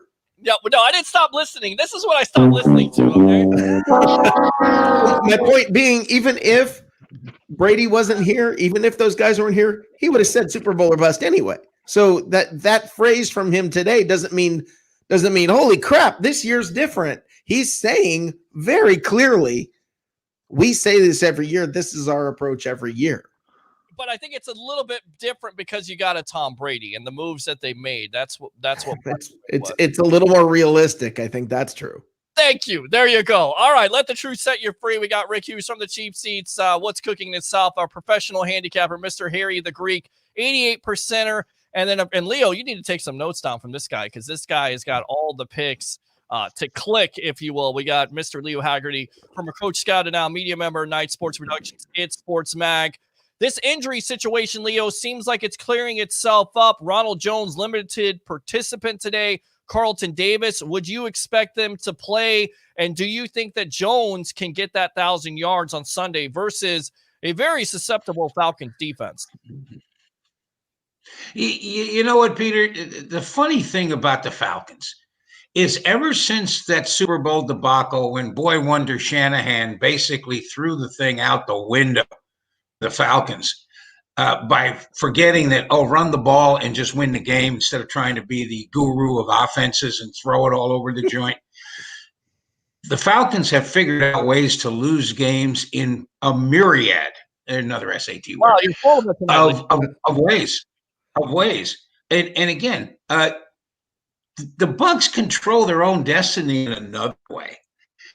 If they win, they end up playing either Dallas, Washington, or New York. If they lose and the Rams win, they go to Seattle. So, what are you looking at to do here? Where do you want to go? I think the big thing is you want to avoid Green Bay at all costs, because if this is the year a team's going to come out of the wild card, it's this year, because There are no home field advantages at all, except for Green Bay, simply because of Mother Nature showing up. So again, they're going to end if they win the first round. They're going to end up playing the Saints or indoors. They're going to end up playing Seattle, maybe. Hopefully, Chicago doesn't sneak in because then you got the Bears that would be coming here. So that would be good. But again, when you look at what the Bucs have done, I said 10-6 at the beginning of the year. I'm thinking that they can get to 11 because they just can't let Matt Ryan pick them apart like he did the first game, because that's a recipe for disaster. You got to get after Matt Ryan and you got to make him uncomfortable because Calvin Ripley looked like just the greatest thing on two legs up in Atlanta. Yeah, Calvin Ridley was like Ripley, believe it or not. He was getting so open. It was ridiculous. Hopefully he doesn't do it this Sunday versus this Bucs secondary. Let's go out to Johnny Dean, Mr. Professor himself, ready to scold me like always. I'm not the teacher's pet. Go ahead, Johnny Dean. Okay, I called in the first time, and then I heard Rick say exactly what I was going to say verbatim, except I was going to add this. You show me one Bucs fan, one, who isn't going to be excited for next year, no matter how far they go in these playoffs. Show me one who isn't going to be excited next year. Peter Blake. After this run. I'll be excited. Are you kidding me? Look, I'm Mr. Excitement, okay? I haven't had coffee at all. It's all natural. I'm, of course, going to be excited for next year. But I think, look, let's be honest here. Hey, guys, you gotta understand. You go to a room that's full of horse manure. He's happy because he's looking for the pony. That's the kind of guy he is. Did someone say horses? Where? Are they racing? You know what? You guys are a bunch of horses. You know what? Now, let me just say this. With the salary cap situation that you have going into next year with the possibility of losing some players, that's why I think it's so relevant for them to have a Super Bowl run here, because Chris Godwin has to be re-signed. Shaq Barrett has to be re-signed. Gronkowski is up for renewal. You have a Ndamukong Suh. So there's some decisions you have to make here. And look, I get it. The NFL added that extra game, which may not necessarily lower the salary cap, but I'm still concerned about it. And I feel like Leo said, and all the guys who said on this panel tonight, that window could be closing. So when I say Super Bowl or bust, I feel like this is a great opportunity. And then not only that, you have the prize at the end of the tunnel there. It's the Super Bowl in your own backyard. If you can go on the road and win all these games and take care of business, you're in the Super Bowl in your own house and become the first team in NFL history to win a Super Bowl. So for me at the beginning of the year, I kind of saw everything coming together, a perfect storm, besides the fact of not having the 400 reps and the preseason and everything else you're missing out on. Well, can I throw something in here? Sure, go ahead, Rick. Okay, when you were like everything you just said, I agree with. It's a perfect storm. But let me say that I think when it comes to next year, maybe I'm not as worried at this point. Maybe I'll get that way later, but I'm not that worried now, because teams like New England and whatever, you cycle through players. I can promise you there's going to be a line at the door next year trying to get in of good free agents, just like you saw this year. You're going to see a lot of guys trying to get in, and you're going to see guys willing to restructure, and you're going to see things happen that need to happen. And you're going to bring in a whole new draft class that's going to help fill some of those positions. So, I mean, am I as worried about next year? Not right now. I mean, we'll take a look at it later, but right now I think there are so many ways that problem can be handled that I think it's really, I'm not stressed about next year yet. If they start panicking and they start freaking, I'll get a little nervous. But, we still got Tyler Johnson sitting out there who's not getting the work. God forbid you lose a receiver, you're throwing Tyler Johnson in there. Okay. I mean, there are things that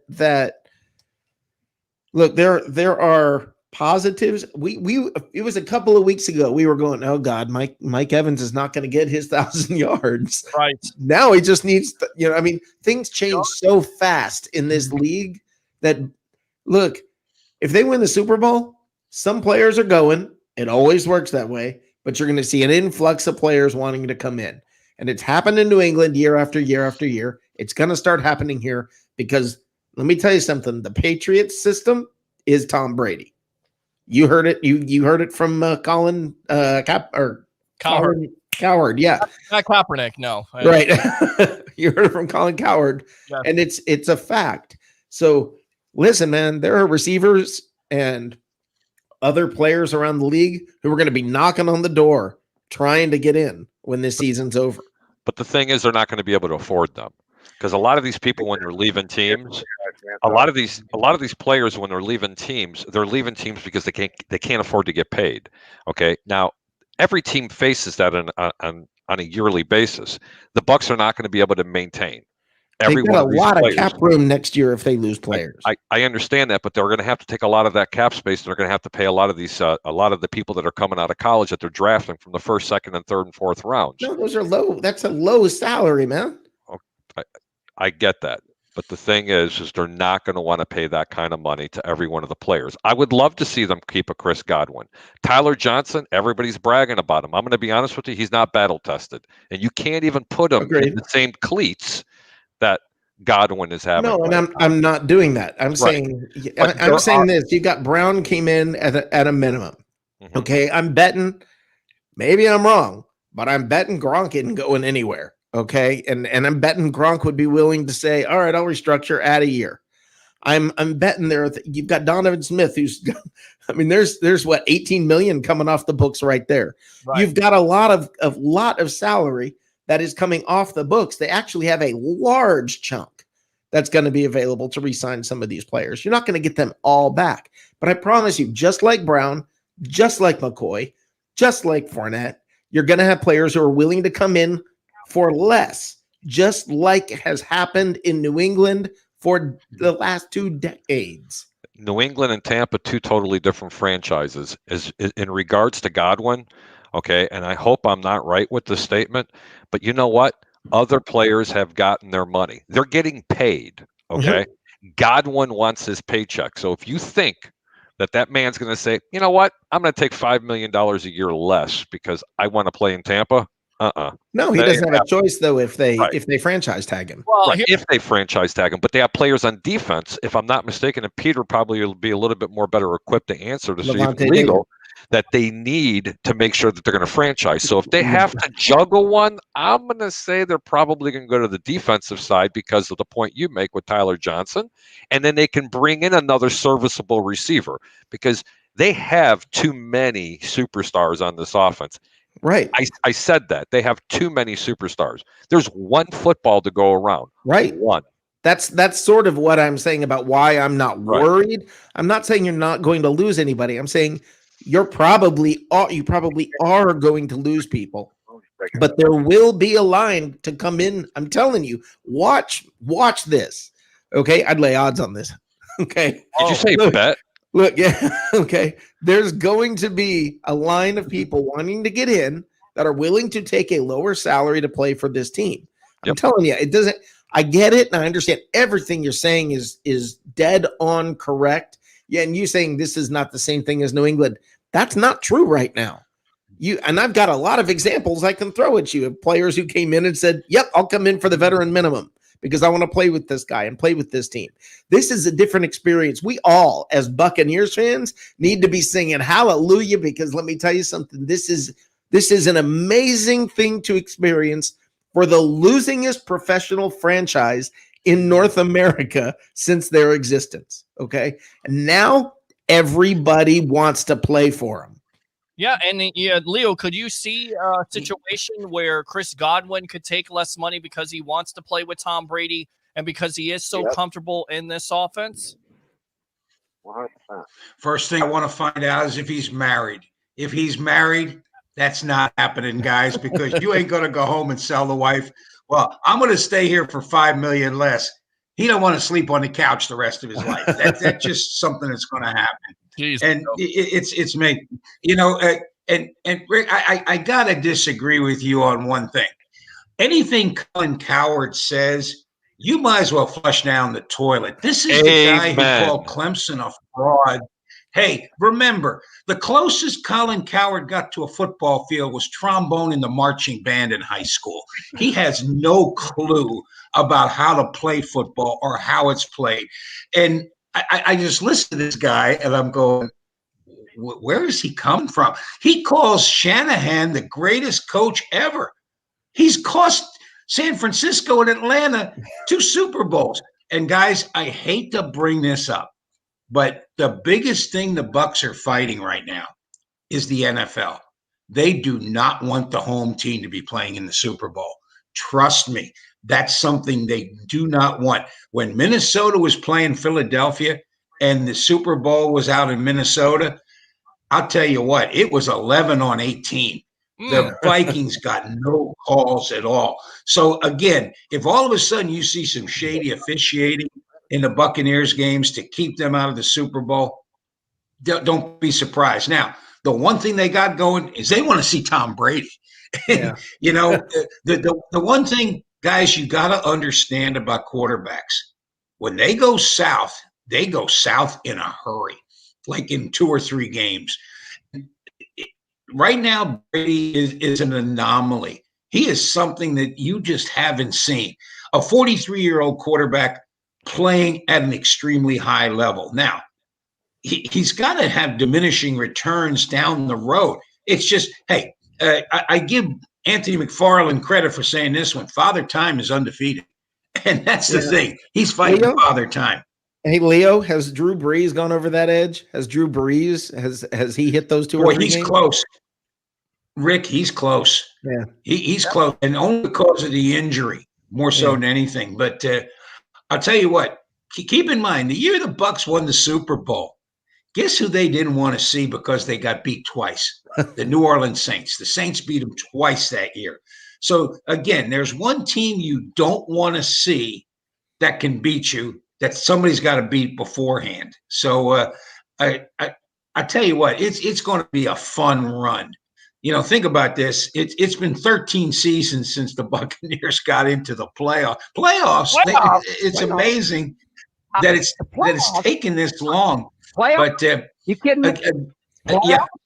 Yeah, playoffs, and it's an amazing situation because the biggest change, and gentlemen, you both brought it up, is number 12, and it's cut the interceptions and the turnovers down. And I asked Arians today, I said, Coach, you're missing so many repetitions at the beginning of the season with OTAs and all that. I said, are you really about game 7 or 8 when it comes to that? He said, yeah, we're about midseason. So look for Brady just to get better, because now he's getting comfortable with guys, you know, what they're seeing and what he's seeing. And again, the beginning of the year, it was think about this. We're talking about a team possibly going to the Super Bowl who just got embarrassed by the Saints at home. I mean, totally. It looked like, you know, did you ever see a football before? And that's the thing about the NFL. It stands for not for long. And again, you can look just terrible one week, and then the next week you can look like Super Bowl contenders. And last week the Bucs looked like a Super Bowl contender. Yeah. They did absolutely look like a Super Bowl contender, whether it was the Lions and, you know, the coaches and not having a Matt Stafford. But at the end of the day, you have to play your schedule. Speaking of playing your schedule, Mike Evans is only 40 yards back of having 1,000 yards, which would eclipse Randy Moss for 7 consecutive receiving seasons. First and foremost, Leo, do you feel like he gets it? And if he does get it, does it put him in that pantheon, Leo word, of the Hall of Fame at that point? Oh, yeah. Yeah. And I'll tell you what, I can't believe a sports writer in this town wrote that they were forcing the ball to Mike Evans. They targeted him 12 times and he caught 10 of them. He should be targeted 8 to 12 times every game for 2 reasons. One, the guy is anywhere between 6'5" and 6'6". When he turns around on a 5'11 defensive back, he's separated. The second thing, with the NFL allowing a bar arm by a wide receiver, he is just open. And again, they're not force feeding. You want your best player to get the football. Somebody who wrote that, I'm going, what are you thinking? I mean, the fact that he only gets 4 or 5 targets a game, I'm sorry. You can formation, you can scheme to get a guy open. And that's what they're finally doing with Evans. And I'll tell you what, guys, I want to throw this out to you. Have the Bucs been playing possum? You know, we talk about all these weapons. I just think they're getting comfortable using them all. And I'll tell you what, as long as they don't have to go to an environment where the weather is an issue, they're going to be a tough out. I don't care where they go. Is the weather really a problem? Is the weather a problem? I mean, Brady's used to it. Well, I mean, that's what I say too. And I think the only way, guys, that the weather would be a problem is if you get one-dimensional and you don't run the ball because, you know, if you're trying to pass the ball in some snow or in some other conditions, it definitely becomes difficult. Harry, in your opinion, from a betting perspective, how much do you bet, first and foremost, that Evans gets that 40 yards? And then on top of it, if he does get that 40 yards, is he in that Hall of Fame conversation just with that accolade alone? Absolutely. And do I think he's going to get 1,000 yards? It's going to be hard not to give him 1,000 yards. He's probably going to get it in the first couple of catches. But after that, win, lose, draw, it doesn't make a difference. They need to sit him. They need him for that playoff run. As the same as Ronald Jones. Do I think he's going to get 100 yards in this game? No. Literally 0.001 chance, unless he does it on less than 10 runs. I wouldn't take that much of a chance with him. They just need to kick the tires with Rojo and try to get him some reps and see how that hand's going to feel to make sure he doesn't have the oopsies. Rick, what do you say? You know what, Harry, before you jump on, Harry, here's the problem. And you only got 53 guys you're playing with. And that's, you can't just rest everybody. The fact that the Bucs don't have to win is big. Yeah, I think Brady gets a half. I think Rojo gets I think you get Gronkowski out, you get Evans out, and then on defense you do the same thing with Shaq, JPP, and maybe your 2 inside linebackers, and just throw caution to the wind and say, hey, we win, we lose, we lose. You know, we got to be healthy. And the big thing, playing that Saturday game, you got an extra day of rest. Yeah, you had to travel on Christmas Day. That was a bummer for the family, but you got that extra day of rest, and that's huge right now. Rick, I'm sorry to cut in on you like that. No, it's all good. Look, I don't think that the Buccaneers are that worried about losing a running back. That sounds like a weird thing to say. It sounds bizarre to say, but there's so much depth at that position that I don't think that they're going to worry that much and make that many big decisions to say, no, we don't want to get Rojo hurt. Let's put in Fournette, or let's put in, I mean, who are you going to, you got to play somebody. And these are all good guys. So I don't know. I think what's going to happen is this: if Rojo starts running well, I think they're going to stick with him. And do I think if they get a lead of, you know, if they take a 20-point lead, yeah, then you'll start seeing some, you know, Brady will be out, things like that. But Bruce Arians seems like, and you guys tell me if you think I'm wrong, it seems like Arians appreciates and understands those goals for players, those benchmarks. It seems like it's something he looks at, and a lot of coaches don't. But it seems like he looks at it and says, you know what, that's important to these guys, so it's important to me. I don't know if I'm wrong about that, but it's something I've noticed in comments that he's made and things like that. So it might be important to him to say, you know what, yeah, let's get Rojo that 1,000. Yeah, no, I definitely think it's important. I think it's a key reason of why you could consider a Bruce Arians a player's coach, because he generally cares about his players. He also cares about the NFL and the records. He mentioned that last week in his presser about Mike Evans getting it. And certainly they may have been forcing him the ball, but, you know, forcing the ball in Mike Evans is not a bad thing, especially so we're on with Leo Haggerty, the legend himself, former Coach Scout and now media member of Night Sports Productions. Of course, Rick Hughes from the Cheap Seats, What's Cooking in the South. And, of course, my professional handicapper, Mr. Harry the Greek, 88% going up as we speak, every minute, every hour, every second. Definitely write your picks down. With that being said, Leo, in your opinion, who poses the matchup that kind of worries you? Is it the Washington football team? Because Leo, if they win, that's most likely who the Bucs will face if they take care of business versus the Falcons. Or is it somebody else in that NFC East? Unfortunately, my friend, I know that you're an Eagles fan.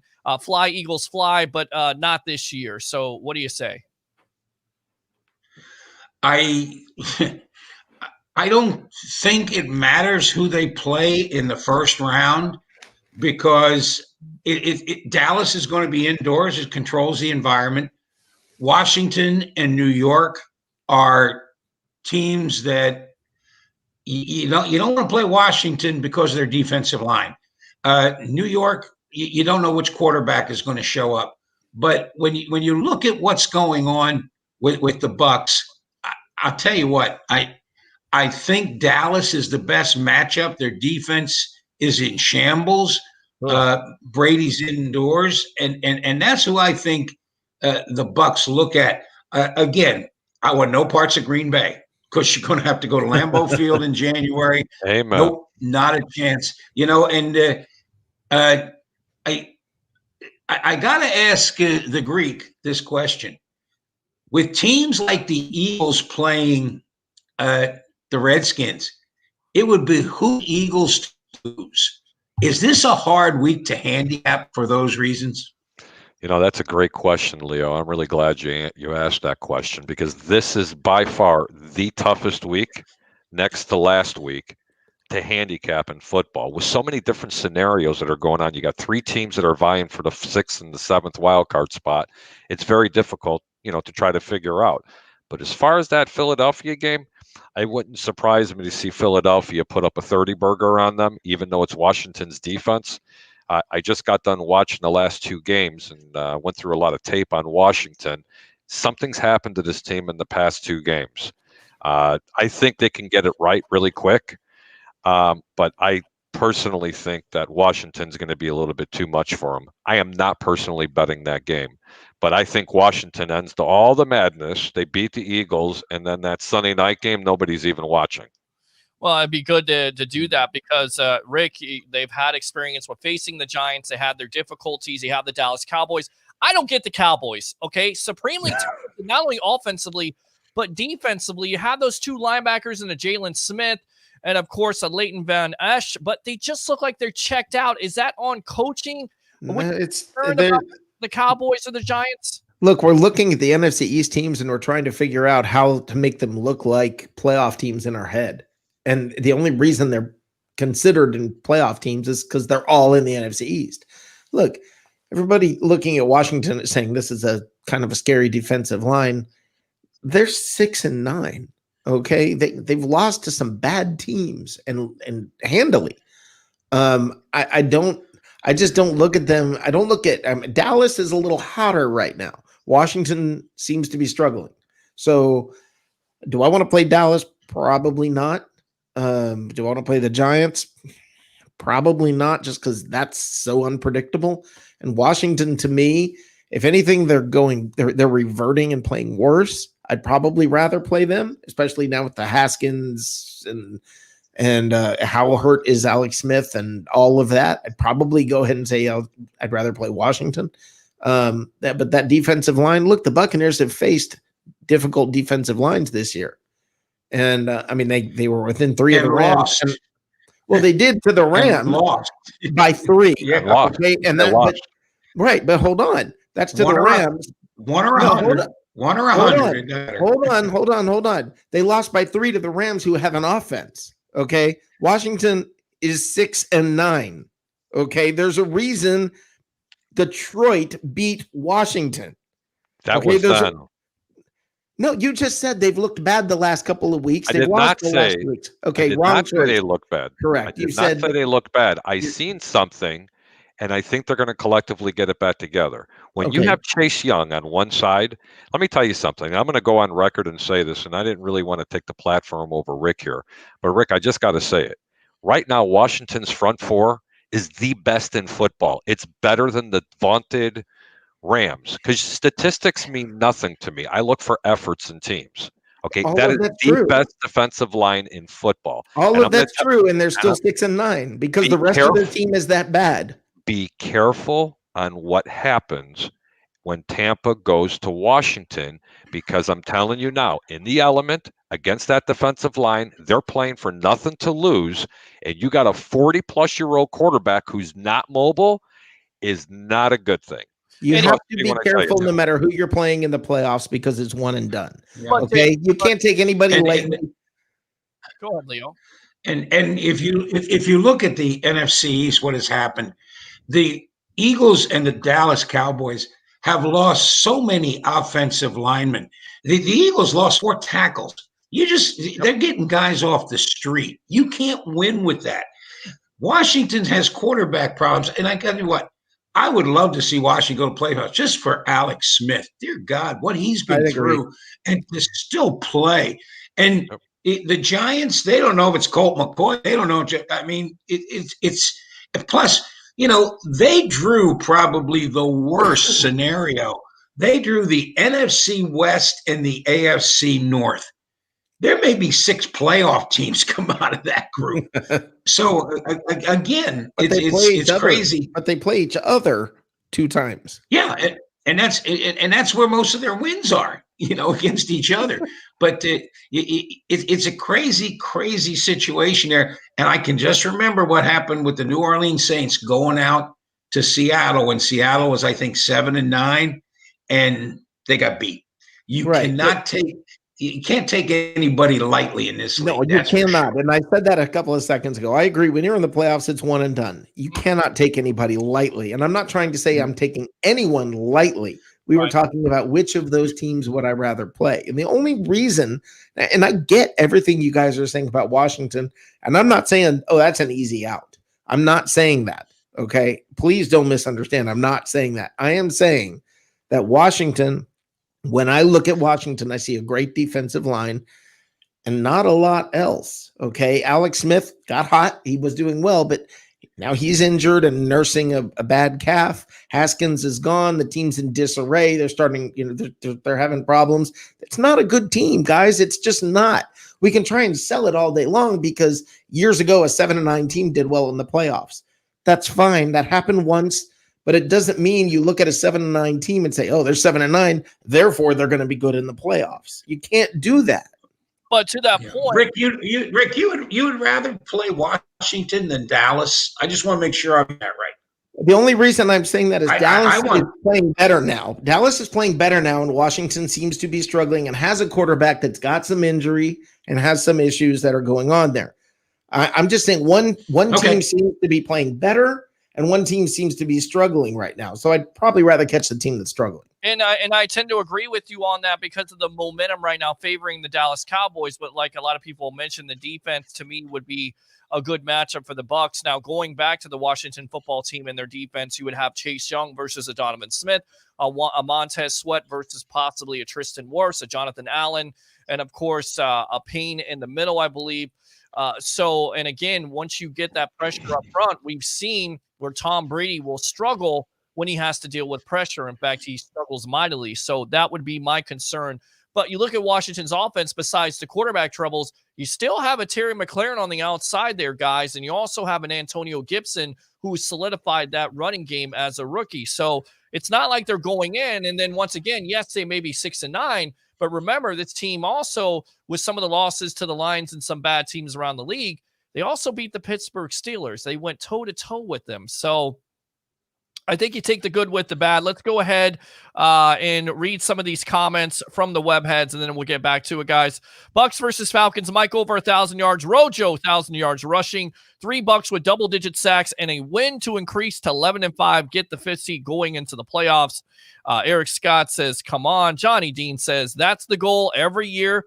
Making that comment from Bruce. Thank you, Leo. Johnny Dean. Rick just said what I was calling to say. Thanks, Rick Hughes. I mean, Rick and Johnny agreeing is like hell freezing over. It is. We must be at the end of 2020 here, guys. The cap isn't probably going down much. And that was my big time point of contention. The cap situation, losing players, the window closing, Tom Brady still playing at a high level. That's why I said Super Bowl or bust. I'll leave it at that. Godwin is married as a recent. Good for him. Good point, Leo, about NFL not wanting home field Super Bowl. Johnny Dean says, I agree 100% once again with Rick Hughes. First off, wow, the Bucs will have a fifth-string team next year, and anyone who leaves will be replaced in free agency. Yes, they will always be a player who wants to make a Super Bowl run, but before they are too old and will take a team-friendly option. Godwin, as much as I love him, can be replaced in the draft. There will be a full offseason for the team and Brady to continue to grow together. Worrying about the cap is ridiculous for next season. Green Bay has far more to worry about. So does the Saints. But Johnny Dean, that's what we do here on the Sports Web. We worry you. We push your buttons. We get you angry. That's why you have no hair, because you've been watching the Sports Web the last couple of years. Of course, he is Ray Kennedy, Tampa Bay Ray Kennedy, my co-host of The Evolution. As far as the NFL being averted to a home team Super Bowl, that narrative is a slam dunk. In a season without COVID, I would argue if the Buccaneers played up to the standard to be in that game, the NFL wouldn't have to amend anything, but keeping a half the fandom in their own city would at least be allow the league to wipe their hands if being responsible for having been a part of creating a Super Bowl spreader event. I know how Ray is about COVID-19. I hope it gets back to normal. Defense, says Edward. We need to kick it into overdrive, especially approaching playoff time. We need to be able to beat anyone no matter their record. Ron, again, I know we're certainly capable of it. Now we must finally prove it and also prove we are 100% legitimate, hands down. Tampa Bay Ray Kennedy again.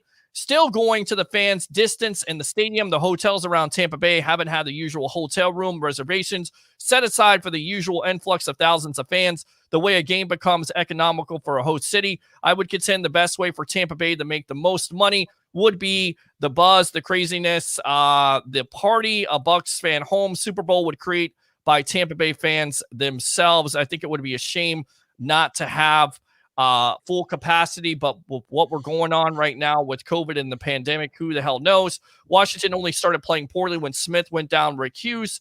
Carl says, I disagree, Rick. That's the last team in the NFL East we want to play.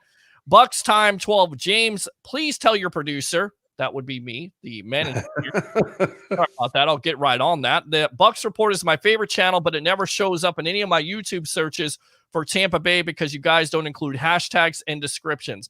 I mean, what do you guys want from me? I'm managing link it. everything.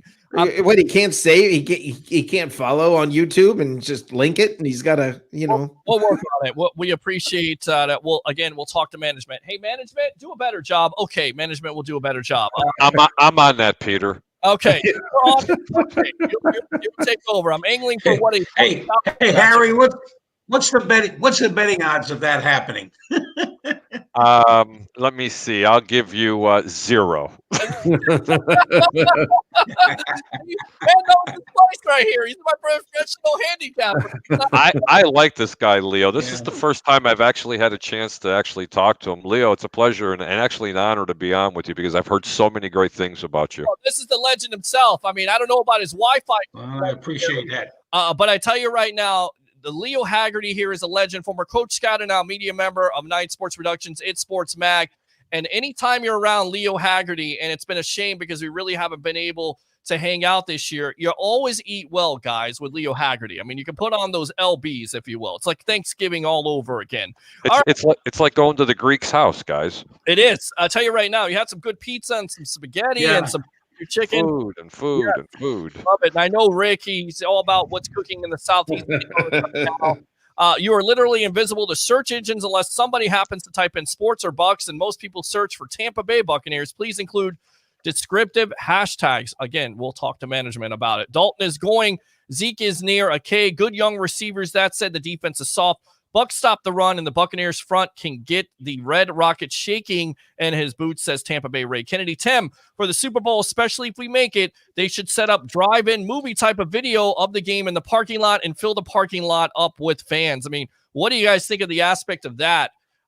Filling up the – I just think this whole town is ready to go crazy. First, we're ready to kiss goodbye 2020 because it's been an abominable year. For Tampa Bay sports fans, maybe not, but, for fans in general, being able to enjoy this experience in person, it has not necessarily been the best. So could we see the Tampa Bay Buccaneers, the Tampa Bay Sports Authority set up something like a drive-in movie theater? And would you be okay with that, Leo Haggerty? You know what, Peter? I think the problem is not the city, it's the NFL. Governor DeSantis months ago said, hey, you're open to full capacity. Go ahead. And I asked Commissioner Goodell, plain and simple, the governor wants this to be a full stadium. Are you getting pushback from him that you're not going to do it? And the NFL is just not going to open up the stadium. It's crazy that they're not doing this. And I asked Commissioner Goodell, and I'm going to ask him this, does Tampa Bay get right back into rotation for the next Super Bowl, or the next one that's going to be offered? Because this is the second year this has happened. I don't think you remember, guys, but Desert Storm happened the same time, and it was a lockdown. So, we're talking about a disease and a war, and Tampa Bay tried to have a Super Bowl. Because I'll tell you what, Joe Theismann tried to get into the game, and because of the metal rod, he almost got arrested because people didn't recognize him, and he put off the metal detector, and they were ready to say, okay, hey, we're going to strip search you. He said, hey, I'm Joe Theismann. I got a metal rod. He goes, yeah, and I'm the Pope. So, it was kind of crazy. Hey, Harry, I got to ask you one question before we go real quick. Yeah, absolutely. I like Notre Dame getting 19.5, and I like Clemson to cover the 7.5. What are you thinking? I don't like Notre Dame. Unfortunately, I'm not as good as handicapping in college sports because I spent enough time trying to watch a lot of game tape on multiple NFL games. In college, it really didn't have my eye this year, but from the games that I have watched this year, I don't like Notre Dame at all. And I think your cat in the background doesn't like Notre Dame either, because oh, that was Zipper. Yeah, there you go. Leo, I want to get you out on here on a couple more questions, and I'll keep the other guys on unless you want to stay around. Leo, what were your thoughts on Dwayne Haskins? Why hasn't he worked out? Is it a Jamarcus Russell situation? You look at those comments from Booger McFarland. They were controversial to a certain degree, but he was somewhat right about some of the young players today being so focused on their brand. Do you think Haskins fell into that, or was it a bad situation with being with that organization in the Washington football team? Peter, I'm going to give you some insight on this. Okay. We had Haskins, and you know that I do summer camps for Sports International. Yes. 10 years ago, we had Dwayne Haskins as a camper. And the ability that he had was off the chart. What we are hearing, and Coach Al Curtis, who covers the Giants in Washington for us, made me alert of this 2 years ago. He said his work ethic is terrible, flat out terrible. And that's the problem. He just doesn't work hard at his craft to get better. And that's the crazy thing, that the guy's got all the ability, but doesn't have the intestinal fortitude to go out there and make it happen. In your opinion, was he overdrafted by the Redskins the Washington football team, and does it show that basically there is a changing of a guard? Daniel Snyder picked Haskins. Now they released him. So really Ron Rivera and that front office is more in control than Snyder. Oh, they had no option. They had to release him. I mean, come on. With what they're doing with the COVID protocols, and all of a sudden you catch a guy in a strip club, this isn't the NBA. You can't get away with that in the NFL. It's just not going to happen. And I look at what is happening in Washington, and the best move Daniel Snyder made was hiring Ron Rivera, because it's going to be no nonsense up there, period. End of story. All that stuff that happened is going to be past history, because Ron Rivera will not put up with it. And that's the thing. He said last week, look, I got to start the guy, because if I put the third teamer in, we can't win. Well, he couldn't even win with Haskins. And he just sat down and said, okay, look, we're going to see if Smith can go, but son, you need to go elsewhere. And it just got to happen. Do you think there's a team that picks him up and kicks those tires, much like one of Rick's favorite guys? Oh, Peter. I want to watch the two other guys here and watch what they not. One person is going to think he's Father Flanagan and he can fix this kid. One team will do it, and they'll be able to do it on the cheap and get him in there And you know what? If it doesn't work out, they'll just say, well, guess what? It didn't work out. But if it does, they're going to look like the great innovator and the great motivator. But somebody's always going to take a chance on that. All right. And really quick, I know you're an Eagles fan and you have some context in that organization.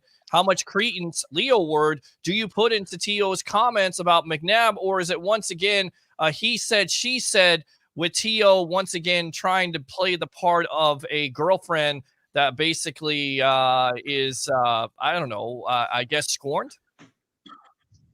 Well, they didn't get along up in Philadelphia. And McNabb is a quiet type of guy. He's not that rah-rah leader. And T.O., you know, whether you like it or not, the West Coast offense, they always have a lesser value on wide receivers. They think the scheme will get open. Well, up until the Eagles won the Super Bowl, the only other time they were there is when T.O. was there. And you had a definitely A-plus receiver.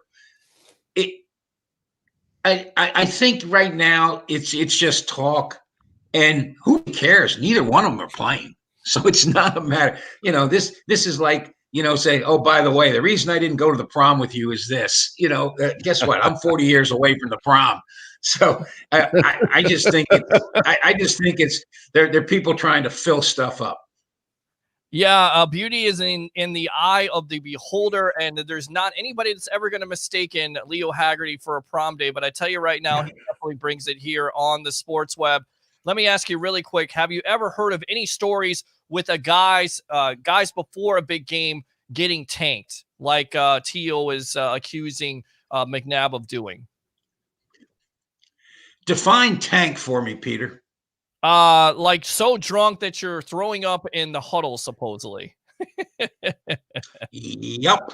Oh, I've heard stories, and it's not just in Philadelphia, and it was with a Hall of Famer at another football team that he would go out Saturday night and just get sloshed. He'd come in, he'd go in the sauna and sweat that poison out of him, and he played like a bandito. So yeah, it's I've heard stories and from more than one person on that too. I got a feeling it could have been Lawrence Taylor, because that scene actually took place in Any Given Sunday, where he's actually in the sauna and it looks like he's sweating out all the drugs and all the alcohol that he put in his system. You know, Peter, 1/3 of the 1985 Bears team, the defense, 1/3 of their defense, if not more. I mean, I have family that own bars in Chicago, and literally the entire defense would actually go out and party the night before. Half of them didn't even go home. They went to the back to the, they had to go to the stadium to do their walkthrough to get dressed and go play a game. Try that one on for size. Yeah, and that's amazing the way they played in that game. Patriots absolutely shutting them down 46-10. Rick, have you ever heard any stories? You've been in the business for a long time, a photographer for Pro Football Weekly, I believe. I mean, around organizations. Have you ever heard anything about this, Rick? Well, you know, the one thing I have told you, Peter, is it depends on what organization you're working for. Some organizations wouldn't put up with it. Other organizations almost promote it. I've told you, working with the Cincinnati Bengals, let me tell you something. Wouldn't shock me at all. Okay, with certain organizations, teams are, or it just seems like when I think of Haskins in Washington, this is at a time when Washington, you know, over the last couple of years, a lot of crazy things have been talked about going on there. So you take an immature kid who's not disciplined and you stick him in an environment that the team itself, an organization itself, is promoting that kind of crazy stuff. What do you think's going to happen? You know, do I hope he gets a second chance? You know what? If he doesn't, you got to wonder. And I'll say this: you've got to wonder if he was white, would he get a second chance? Because Manziel got a second chance and a third chance. I mean, you got to wonder if that plays into it at all. If he doesn't, because that guy's got talent, man. Winston is somewhere else. Who doesn't go to who doesn't get a chance with another team? I mean, or two, or three, or four. Josh Rosen. I mean, it's only guys that kneel down, either Tim Tebow or Kaepernick. They don't get second chances. Nope, they And don't. that's a shame. That's a shame. Yep. Absolutely. Yeah, you're right.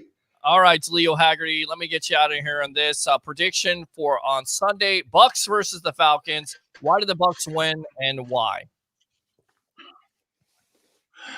Oh boy! Again, I'm in a dilemma here. Do you need to win? The Rams are playing. I think either the 49ers or the Harry. Do you know they either playing the 49ers or they're playing Arizona? Who was And, that, Leo? My apologies. What'd you say? The Rams the are Rams.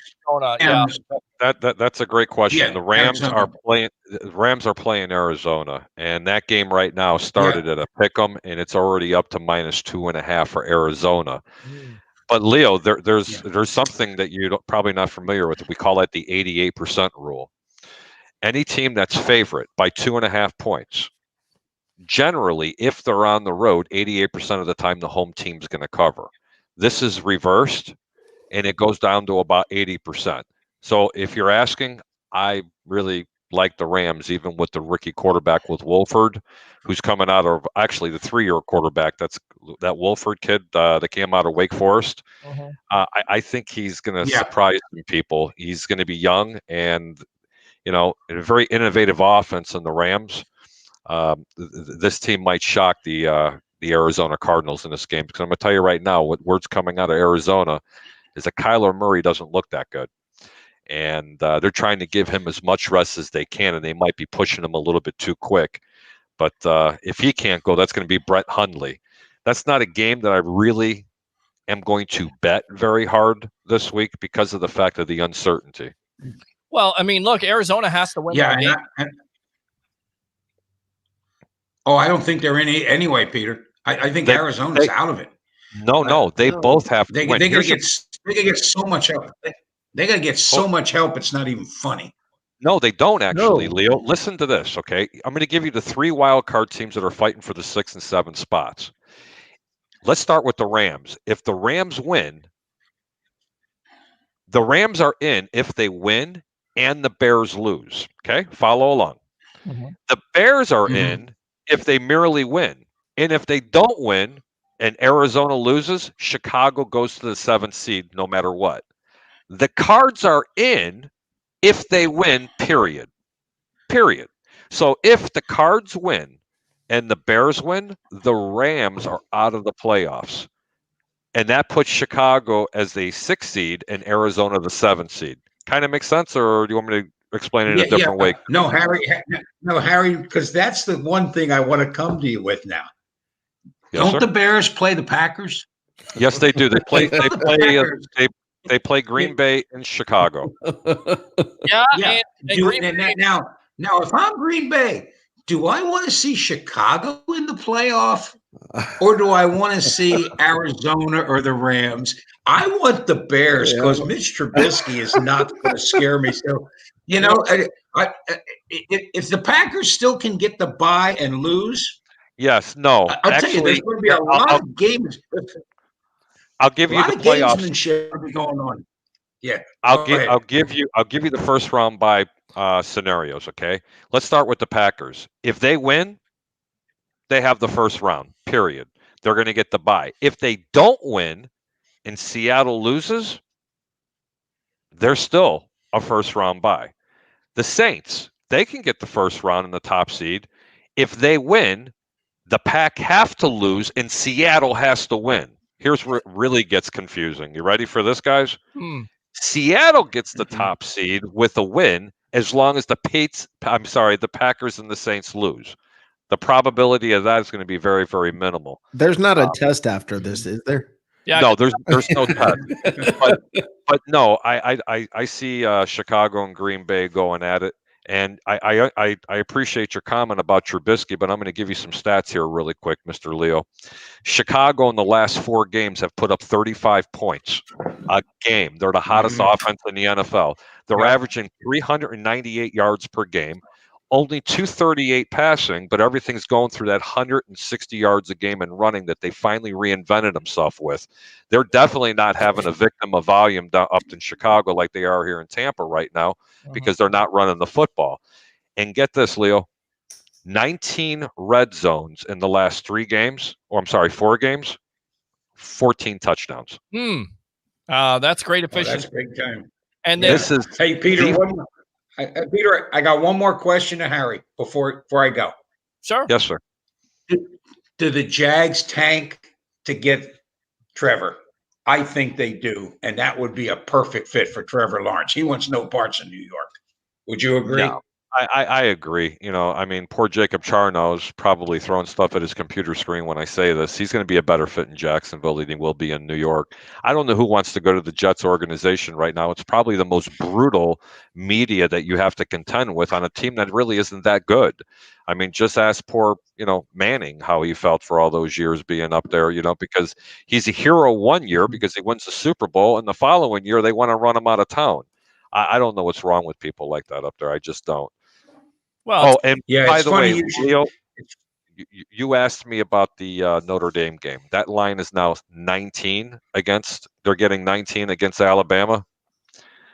Still, if you really have to bet the game, you're going to have to take Alabama because I'm telling you, they're not that good. And as far as Clemson -7, I think they're going to beat Ohio State pretty handily in this game.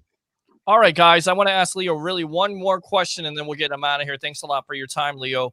Do you think the Jacksonville Jaguars or another NFL team could pursue an Urban Meyer or a Dabo Sweeney, especially in Jacksonville, with the thought of pairing him once again with a Trevor Lawrence? If they have the first pick and they don't put a feeler out to Dabo, it's a disservice to their organization. I'm not a big Urban Meyer fan, guys. I'm gonna be honest with you. I just he got just boat raced against Clemson that one year, 30-0, and like he was like a deer in headlights on the sideline. Like, what am I going to do? And I just everybody talks about Urban Meyer. Yeah, he wins, but he leaves your program high and dry a lot, and I don't think that's what they need. Don't be surprised if you see Joe Brady or the offensive coordinator up at Buffalo, who's worked with Allen, but I think Eric Bieniemy is the hottest prospect in the world. African American coach coming in has been probably had more to do with that offense. Now that Andy Reid has stepped back a little bit, and boy, I'll tell you, he if you don't interview him, you're gonna be crazy. And I'm sitting here watching just Oklahoma just destroy Florida. Yeah. Oh, it's terrible. It's terrible. But you know what, guys? I'm 20 minutes past my bedtime, so I'm amazed I'm still awake. So I'm gonna call it a night. Peter, thank you for having me on. Harry, it's great to meet you. Rick, same thing. Be safe and have a great new year if I don't talk to you. All right, there you go, Mr. Leo Haggerty, the legend himself, former coach, scout, and now media member of Night Sports Productions. It's Sports Mag. Thanks a lot for your time, my friend. All right, Happy New Year. Yeah, stay safe, guys. All right. Happy New Year, Leo. Stay safe. There you go, buddy. So we got us three here, and then, of course, we'll take your phone call, 727-255-0391 and 727-255-0391. Going back to the coaching hires, he mentioned Dayball, who's the offensive coordinator of the Buffalo Bills. A lot of people taking notice of him, as they should, because it has been an explosive offense. And the reason why, guys, is the development of a Josh Allen, the way he's developed basically overnight. And then on top of it, Bieniemy. What about a Jim Harbaugh? Could you see a Jim Harbaugh leaving the Michigan Wolverines for an opportunity once again to coach in the NFL? Or is his stock kind of down because he hasn't necessarily been that successful in college football? If I'm not mistaken, didn't he just get another contract extension with Michigan? I wasn't sure about that. I could have swore I read that. Don't quote me on that. That's more of a Johnny Dean to look up and fact check that. But I thought I read it, or they were offering him something, or he may have accepted it. I'm not sure. Well, I know coaches do this sometimes, Harry, because they're trying to basically get another contract extension from the university. But there's no way in the world here, Rick, I could see Harbaugh trying to get a contract extension with the limited results, if you will, for Michigan. It's been very disappointing. So could you see him getting out of that situation, possibly trying to get bought out and go to the NFL? Because it certainly seems like Jim Harbaugh is a better NFL coach than college. Okay, I think we lost your... No, Rick, unmute your mic. Yeah, unmute your mic there, Rick. Oh, that's Sorry okay. about that. I expect that he will be in the NFL next year. I would be surprised if he's not. He has not had any success. I mean, you got to do one thing at Michigan, one thing only: beat Ohio State, and he hasn't been able to do it. And I just think that his welcome is wearing very, very, very thin there. And I think there are NFL teams that'll line up for this guy. Well, breaking news, gentlemen. Michigan football Jim Harbaugh extension is reportedly a done deal. Wow. Okay. One day ago, I will read it. The contract saga between Michigan football head coach Jim Harbaugh has gone on long enough, but thankfully it should be coming to an end very soon. In fact, if you believe the reporting of Chris Ballas of the Wolverine, then extension for Harbaugh to be Michigan's football coach into the future is done and agreed to. You will have to subscribe, yada, yada, yada. Well, that's a shocker to me because, again, the limited results that he's had, he hasn't been able to beat Ohio State. He's lost to some teams this year. Michigan doesn't look like a very good program. And then on top of it, you would think offensively they would be a lot better, but they just haven't. He hasn't been able to get his quarterback. And that is so important in college football. You look at the Florida Gators and all their success this year with the Kyle Trask. In the previous years, they haven't had a quarterback, but now it seems like they do. Although tonight against Oklahoma, absolutely getting their doors blown off. And being a Florida State fan, I'm really not disappointed with that. This is awesome. Detroit Sports Nation. University of Michigan, Jim Harbaugh to leave Michigan at the conclusion of 2020. Report from there's another report here by CBS Sports saying 2020 looks to be the end of the road for Jim Harbaugh at Michigan. So wow.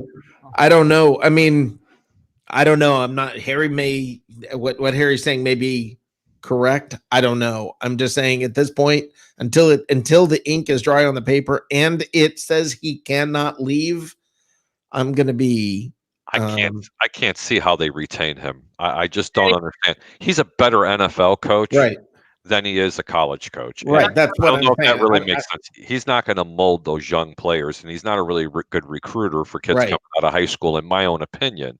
I think his luster left after he played professional football, collegiate.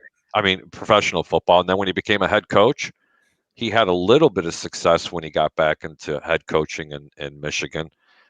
But after a couple of years, there was some disconnect between him and the organization. It just didn't really work out, unfortunately. Yeah. Well, the fight between him and Trent Baalke definitely cost him his job. There was definitely some philosophical differences. I got a perfect place for him, guys. You tell me if I'm right on this.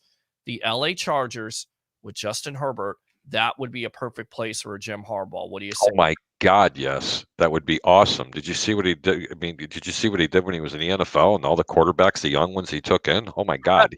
With the RPOs and a mobile quarterback and here's a new quarterback that's, to me, it's all about, coaching decisions and situational football. And I feel like Harbaugh has definitely done a good job when he's been a coach in the NFL. What do you say here, Rick? Harbaugh to the LA Chargers, or would they go after somebody else? Jacob Charnow was just talking about how he thinks Harbaugh is going to the Jets. I don't know. That's an interesting question. There are coaches that I look at. To me, Bieniemy in Atlanta makes sense. I mean, you got the deep pocketed owner. You've got it's the right city for the guy to go to. There are a lot of reasons I see Bieniemy going to Atlanta. I think they're gonna basically pull the pin and throw it in the middle of the things for the Falcons and just blow the whole thing up and start over. Do I think Jim Harbaugh fits in somewhere like Atlanta? No, that's not a Southern guy. It's just it's that's not a fit to me. Yeah. Could I see him in LA? Almost at San Diego. Could I see him in LA?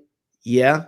Could I see him with the Jets? Yeah. Could I see him with the Lions? Yes. There's a whole lot of sense there. Right. They'll run him out of Detroit, guys. Well, I'll tell you right now, I think the other sensible spot here, Harry, Rick, would be the Chicago Bears, and this is why. There's been a lot of talk about that, but let's just put it this way. I think Matt Nagy, I've had my own feelings about what Matt Nagy has been doing with the development of Mitch Trubisky. And Matt Nagy is a very stubborn individual, great innovator and play caller, but not that style of offense for that particular quarterback. But think about this, guys. He had his first gig as an NFL head coach of the Chicago Bears. Do you know how much pride you have to swallow in order to say, you know what? I'm losing my football team. Bill Lazor, I need you to call my offensive plays. I'm going to hold everybody accountable. And since he's done that, they've gone on this winning streak, and Trubisky's playing his best football. I'm not too sure that the Bears organization is going to fire the head coach this year in Matt Nagy. Now, they may fire Ryan Pace at the end of the year, but if they get rid of Nagy, Jim Harbaugh's name goes to the top of the list. If they go to the playoffs, why would you fire anybody? Well, you know what? That's a great question. Why did they fire Lovie Smith after a 10-win season? Well, now I can throw some things in here about Lovie Smith as a Buccaneers fan and knowing No, I'm talking about when in Chicago. No, I understand. That was his first head coaching gig. He was the coach to bring him to the Super Bowl for the first time since Mike Ditka, who was revered, by the way. It's in labeled order. It's Walter Payton, Mike Ditka, Lovie Smith, and Michael Jordan crowns over the top of them. It's just like that. But Harry, let me ask you this. Is that you're talking about with fans? Or with everybody, just in general in the city of Chicago. Huh. Okay. So with the players as well that were there? Yeah. They absolutely, you can talk to Brian Urlacher, Alex Brum from University of Florida, Lance Briggs, everybody, and I mean everybody in that city. I'm sorry, as the players, they were sick to see him go, including Mr. Jay Cutler himself. Well, he did have a 10-6 record when I believe he was fired. So a lot of people playoffs, playoff team, right? Well, they did the same thing to Dungy. I think there's a certain point of, I mean, would the Buccaneers have won a Super Bowl with Dungy? Probably not. Okay, so they made that move. It probably brought them a Super Bowl. I'm guessing the same sort of situation was what you were looking at in Chicago, where they were saying we're not going to get over the top.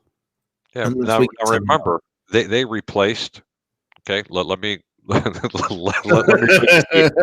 replaced him with Mark Trestman. Right. Okay. I don't even have enough time. I don't even want you to tell you what my wife calls him and if someone can find a picture of Mark Trestman, tell me what you think he looks like, let alone being an NFL head coach. I mean, that's not really nice, but anyway, I mean, nothing would surprise me what's going to go on up there. I mean, this Sunday is going to be, let me tell you something. This game started at 7.5 for Green Bay being a favorite in Chicago. That is a huge favorite. Okay. That game is already down to 5. There are millions of dollars being bet on the Bears because certain injuries are starting to come. They're starting to come back. The offensive line's getting a lot healthier. And quite honestly, when you go to an NFC North battle, I don't know how many chances they're going to take with Aaron Rodgers sitting in that pocket. And he starts getting tagged a couple of times. I don't think you're going to see too much passing. I mean, Green Bay's already in the playoffs, and they would really like that number 1 seed. But if that game is close after about a quarter or a quarter and a half, and you start hitting him a couple of times, I think you're going to see a different game plan. Let's say the Bears, and we're on with Harry the Greek, our professional handicapper, Mr. 88%. Of course, Rick Hughes from the Chief Seats. what's cooking in the South. I'm your host, Peter Blake of the Sports Web, powered by 320solar.com. Let's see the Bears do make it to the playoffs, get that 7th seed versus the Saints. I keep on looking at this matchup earlier on. Could the Saints theoretically choke because the Bears have such a defense that can really match up with the Saints offense? Well, you know what? It's a great question. And I broke that game tape down twice because I wanted to see why the Bears lost that game. Plain and simple, it was Nick Foles. And there were 3 offensive linemen that were out in that game. 2 defensive linemen converted, never played offense before, played in that game. And that game was tight well into the 4th quarter. Then Akeem Hicks went down. So do I think they can do damage against them? Let me put it to you this way. Alvin Kamara didn't do very much against the Bears. Okay. The tight ends didn't have a very good game. They were twisting Breeze up in the pocket all game long. But eventually, the defense is going to get tired. If they're playing this Chicago team now, I think they match up really well against that team. And, going up against a banged up Drew Brees, I honestly think that would be a very good game to bet because Chicago would be getting a lot of points in that game. But they have to make it to the playoffs. I mean, listen, I don't want to see this team get in by the back door, but once they're in, trust me, you want a defense like that going into New Orleans and soften them up a little bit because I personally believe that this Buccaneers team, by the way, which is plus 500, okay, it's 5-1 on your money just to make it to the Super Bowl. And to win it, they're plus 1,200. Right now, they are 3rd in the NFC as a favorite to get in and 5th in the entire of all the playoffs to win the Super Bowl. So if anybody wants to take a little shot at that, I'd play Tampa Bay plus the 500 to make it. And as far as your other question, I think Chicago would stack up really well against New Orleans. What do you say, Rick? Yeah, absolutely. That's what I'm hoping happens. That is just because I want to get the Saints out of there. Hang on. I need to take a picture of this. Hold on. Is that you, Rick? Can you say it again? I want to hit record. I mean, they agree. You agreed with me. I agree with you. I agree with you a lot, Harry. Here, let me see it. I got it going. Here it is. Okay. I agree with you a lot, Harry. I mean, when you're wrong, I call you wrong. But I agree with you a lot. I believe you. All right. So there you go. I think Rick just muted himself because he had to cough there. He was about to choke because he did agree with Harry. Both of these guys go back and forth. I kind of like it, but I think I'm hoping for the same thing. All this talk about Drew Brees and it's Super Bowl or bust for them, and they have all the, but you don't have Michael Thomas, and you're not going to get the first round bye. So there may be some advantages to that for Bucs fans, for the Saints. Not only do the Bucs have to play on the road, but the Saints are going to have to play on the road because any other given year, being the number 2 seed, they would get that bye. But I think this is where the NFL has really done it the right way because we're talking about playoff scenarios. We're talking about number 1 seed. We're talking about 7 seed, and we're doing it in both conferences. With that being said, let's move on to the other conference. Mason Rudolph is looking to start for the Pittsburgh Steelers. Do the Cleveland Browns exact revenge and get into the playoffs by beating the Pittsburgh Steelers, or Harry, are the Browns going to do what they always do and choke? No, 0 chance. Wow. Okay, take this one to the bank. If Ben Roethlisberger is not playing this game, Cleveland wins this game. Wow. Hands down. Because I'm going to tell you right now, Pittsburgh's going to try to reinvent the running game in this game. This is going to be an experimental game for them. This is the game that the Cleveland Browns get it right. But how good are they? I think I had them overrated 4 or 5 weeks ago, honestly. And I was really jumping. I mean, I was doing cartwheels going, wow, where did this team come from? They quietly got to 9 wins. Oh, my God, how come I haven't noticed this team? Then something happened in that Baltimore game. But you want to talk about a team that's going to dominate? That's a team that's going to dominate this weekend. Yeah, I like Cleveland too, Rick. How about you? Do you like Cleveland versus the Pittsburgh Steelers if Mason Rudolph is starting? Yeah, I don't even think I don't know that it'll even be that close of a game. My thoughts about it's weird that Cleveland and the Rams could both miss the playoffs. What a weird thought. It's weird that an 11-5 team, the same record as the Bucs, may not make it in the AFC. That's bizarre to think that a 6-10 team could go in the NFC. Yeah. And an 11-5 team miss it in the AFC. What a weird 2020 is a weird year. Look, Cleveland's a good team. I don't want to play Cleveland. Thankfully, we don't have to. But if you're in the AFC, do you want to play Cleveland in the playoffs? Mm-mm. Not a chance. No. Buffalo and Kansas City would have no problem playing Cleveland. Well, I like to see Buffalo and Cleveland because I definitely think they would match up well. And because Yeah, I agree. Cleveland can run the ball and they have those weapons down the field with Mayfield. If they have the running game, I still have questions about Buffalo, but you're exactly right. Buffalo, to me, is the hottest team going into the AFC, and I could possibly see them. I'm on this train now. I could see Buffalo getting to Kansas City and really giving Kansas City everything they – and you can see it's a storyline. It happens so much in NFL history. You have to go back to it. Philadelphia and Tampa Bay.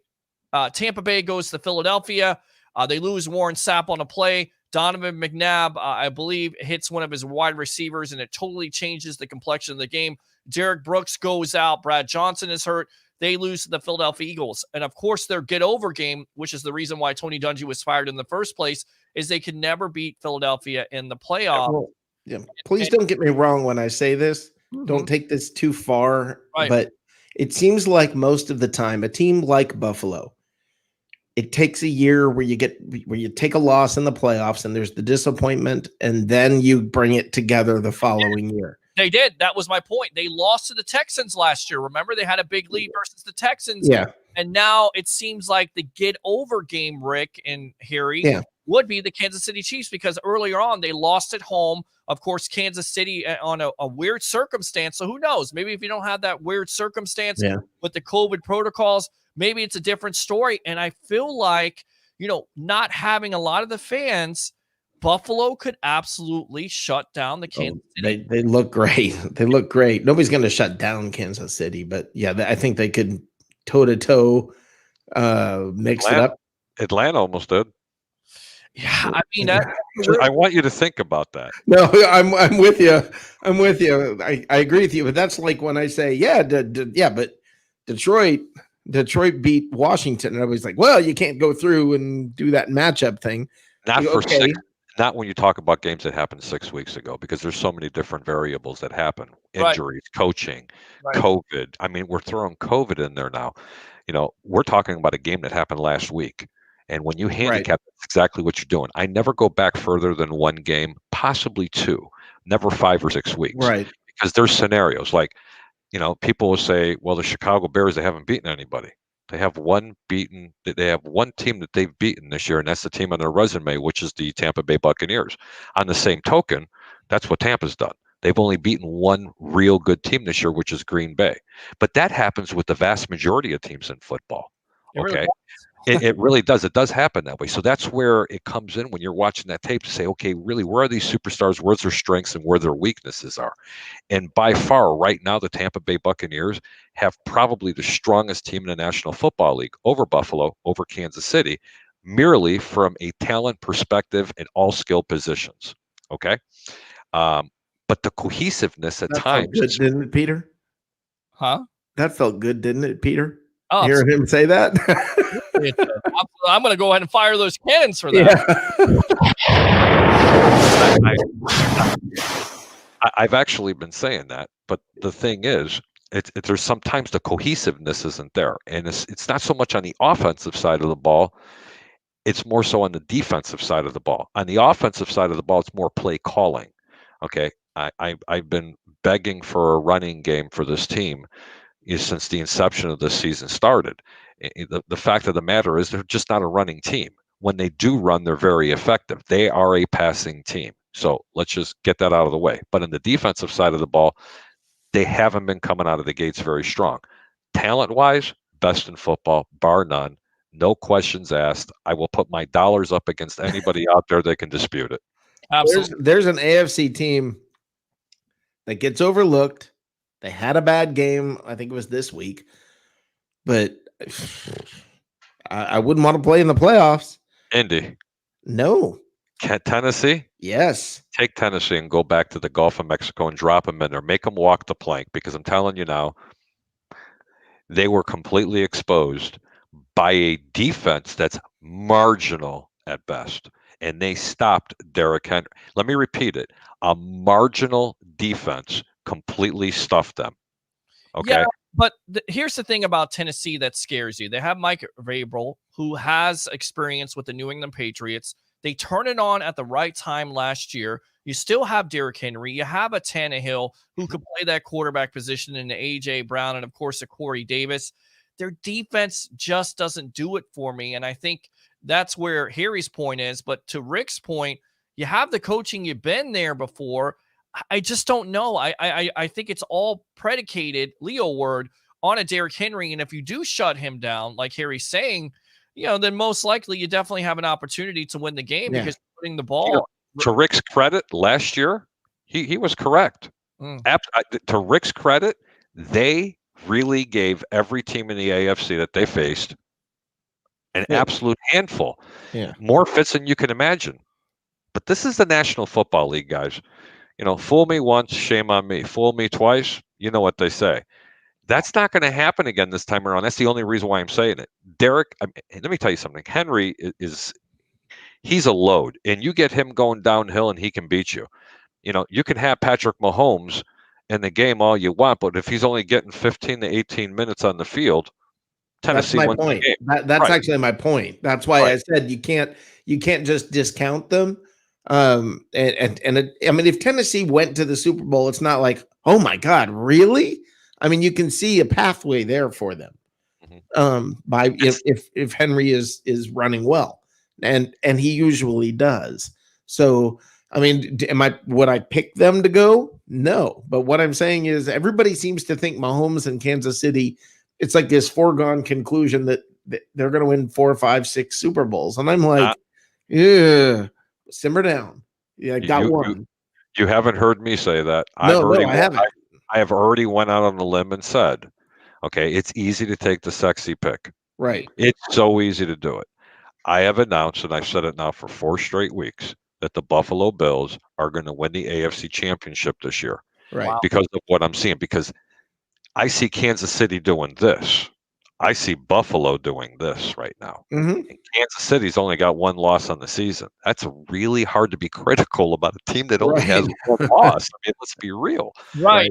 And here's the thing with Kansas City, that the concerning thing is their defense is not that good. So, look, if you can get them down, even though Patrick Mahomes can come back, if you have that running threat, like a Derrick Henry or a running back for the Buffalo Bills, if you can do that, then who knows? Maybe, but ruling out the Kansas City Chiefs, even if they have a bad defense or not, you're Patrick Mahomes, a Tyreek Hill, Travis Kelce, Robinson, all the guys they have.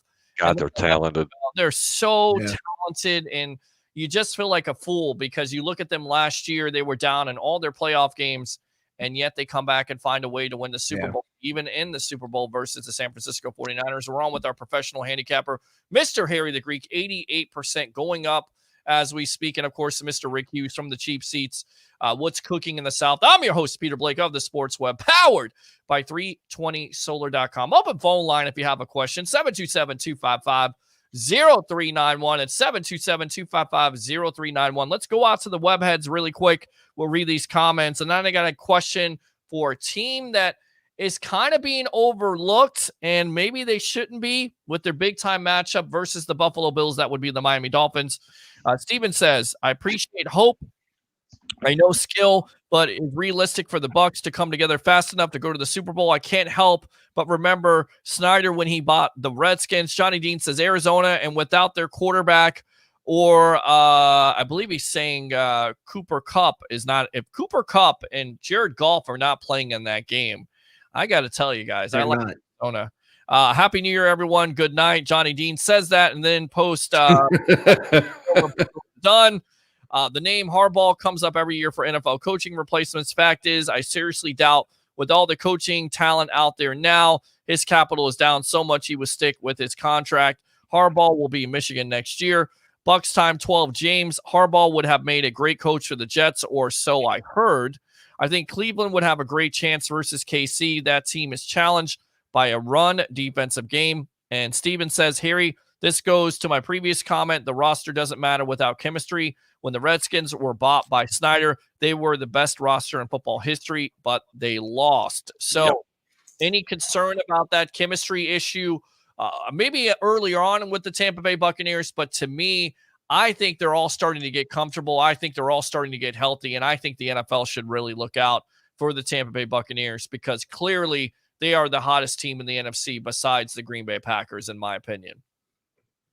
Well, I'm going to go ahead and steal Rick's thunder on this one. I'm going to kind of jump on his bandwagon, and that one comment was correct. They were the best team, the Washington Redskins at the time, but they didn't win anything. However, with that being said, Tampa Bay doesn't have a chemistry issue, guys. If the only chemistry issue that they had was chemistry between their coaching staff and the way they were calling plays, it was the other way around in Washington, so I have to politely disagree with that. But something has clicked with this Tampa team. And as Rick says, for the last 6 or 8 quarters, the light switch came on. Yeah. And they're really starting to roll. And, I come up with the word momentum. Boy, let me tell you something. It's very contagious. And great teams do not let off the gas pedal. And that's exactly what you've seen against a very bad team in Detroit. That's what you've seen with a really good team in New Orleans against Minnesota. But that's not what you've seen with a really good team, as they say, against the Jets and the Rams, and so on and so on and so on. And that's what Washington can do from before. So as far as chemistry, they have chemistry, and they also have Mo. So they got 2 of the things. Rick, any concern about chemistry issues with this Tampa Bay Buccaneers? Not even a little. Okay. Not even a little bit. I think it's amazing to have this amount of talent, and it seems like even with Antonio Brown, you just don't seem to have attitude issues. And again, I'm going to draw the parallel to New England. It just seems like everything, the way that it was in New England, has been transferred to Tampa. As far as mentality, as far as focus, as far as personalities, chemistry, and attitude. It's got to be Brady. Yeah, it's definitely got to be Brady. And you look at the difficulty with the New England Patriots, Cam Newton, 34 passing yards, Bill Belichick basically getting frustrated from playoff contention. But we got a playoff game this week. Playoffs, yeah, Jim. How about that phone? How about that Belichick phone? Yes. Playoffs? Yes. Are you kidding me? Playoffs? Yeah, you won't Playoffs. about that if you're the Patriots this year with Bill Belichick, which is crazy. But look, the talent, COVID, everything else, and then changing quarterbacks, and all you heard in the offseason was, well, as a system guy, it's a system guy. What Colin Cowherd heard. He said it best. Brady is the system. Right. Now, we're talking about the AFC East. You have the Miami Dolphins, who I don't know how they keep on winning games besides getting it done at the right time. They don't do anything flashy offensively. I can't believe they beat the Raiders. I can't understand how it makes sense. It makes sense to me on this. How do you settle for a field goal with knowing your defense can't get off the field? Basically, you're giving the Dolphins the great opportunity to kick a field goal. Why not go for the touchdown? Depend on your defense. And then if you can't stop them, you can't stop them. Why this whole conundrum, Leo word, of trying to kneel down and kick a field goal? I think you kind of played to lose at that point, and the Dolphins won that game, Rick. No, I agree with you completely. I don't know what the heck they were thinking. Now let me throw this out as just an interesting. Let me pose an interesting thought about Ryan Fitzpatrick. The guy's reputation is that of Fitz magic or Fitz tragic. It's one or the other. Is it possible that the guy has matured or has gotten better with age? And when's the last time you really saw Fitz tragic? I mean, it's been a long time. Yeah. And has he all of a sudden has he kind of pulled it together, and is he really that quality quarterback now? I mean, it seems like it. And I know the rumors are next year, New England. Wow, does that seem like a fit? It definitely seems like a fit, and I think it would make lots of sense there. Here, Yeah. Patrick, to a New England Patriots. Here's a savvy veteran, like you said, the inconsistencies, but you feel like maybe he's turned the corner, and quarterbacks develop at a different rate. Maybe Fitzpatrick has finally found an offense that he's comfortable with. With all that being said, Tua is the guy. He's going to be the future. But Harry, at some points this year, he looks completely lost in the sauce, old Marine Corps term. I have no comment on that, really, to be honest with you. I do like Tua. I think they brought him in too quick. I think they pulled the plug on Fitzpatrick way too quick. I think they would have another win, and I don't even think they'd be fighting for a playoff spot had they kept Fitzpatrick in. And mind you, I am not a Fitzpatrick fan, but I do admire what he has done. And Rick, you are right. With age, he's getting better. And I think he's going to get another shot. But who's really going to want to give him a shot if he's holding the progression, to develop a younger quarterback already on the team? You follow what I mean? Yeah, no, I understand what you're saying. That guy, he's got like the Steve DeBerg disease, where every team he goes to drafts the new upcoming hotshot quarterback or whatever. It's really kind of funny. I mean, the way that poor guy, because he's better than I guess this is, if he had stayed with one team, if one team had stuck with him, he could have had a very decent career. I mean, seriously, the Jets. How many of the past, however many years, would they wish they could have had that guy back? Oh my God. Yeah. So I mean, I can tell you this: much like the Cleveland Browns, let's say Cleveland were to go to the Super Bowl, wouldn't you feel a little bit good for them about that? If Ryan Fitzpatrick was a quarterback in a Super Bowl, tell me you wouldn't feel good for the guy. Oh yeah, sure you would, because absolutely. How could you not feel good for the guy? Anybody can wear a beard that big and get his helmet in it, and strap back up underneath, you got to feel good. Yeah, I get kind of worried with that big beard that sometimes, a defensive player, you wouldn't pull down on that beard. Of course, the Raider player pulling down on his face mask where he hits the guy wide open on the That was crazy. I don't understand if you're a defensive player, how you're playing cover two. Cover two is predicated to the middle of the field. They have no timeouts. Right. Let them have the middle of the field. Don't let them put the sideline deep. It doesn't make sense. And you got Rod Marinelli, who's the defensive coordinator there, and he's probably pulling out the hair that he has no longer, probably pulling it out of his arm because he cannot believe that, a simple cover two, play, you give up a deep play like that. So what happened to Rod Marinelli after he left Tampa? Because it doesn't seem like he's been that great anywhere else. I mean, we all know what happened in Detroit. Well, didn't Marinelli go to Chicago, or was that somebody else? I know he ended up in Dallas. You're right. He went to Dallas. He went to Chicago, I believe. He was the head coach in Detroit when they didn't win a game. Wait a minute. They absolutely loved him, the defensive players. I mean, they loved him about as much as they did here in Tampa. Oh my God, I remember that now. Yeah. I mean, but he then became head coach in Detroit, and Detroit lost every game.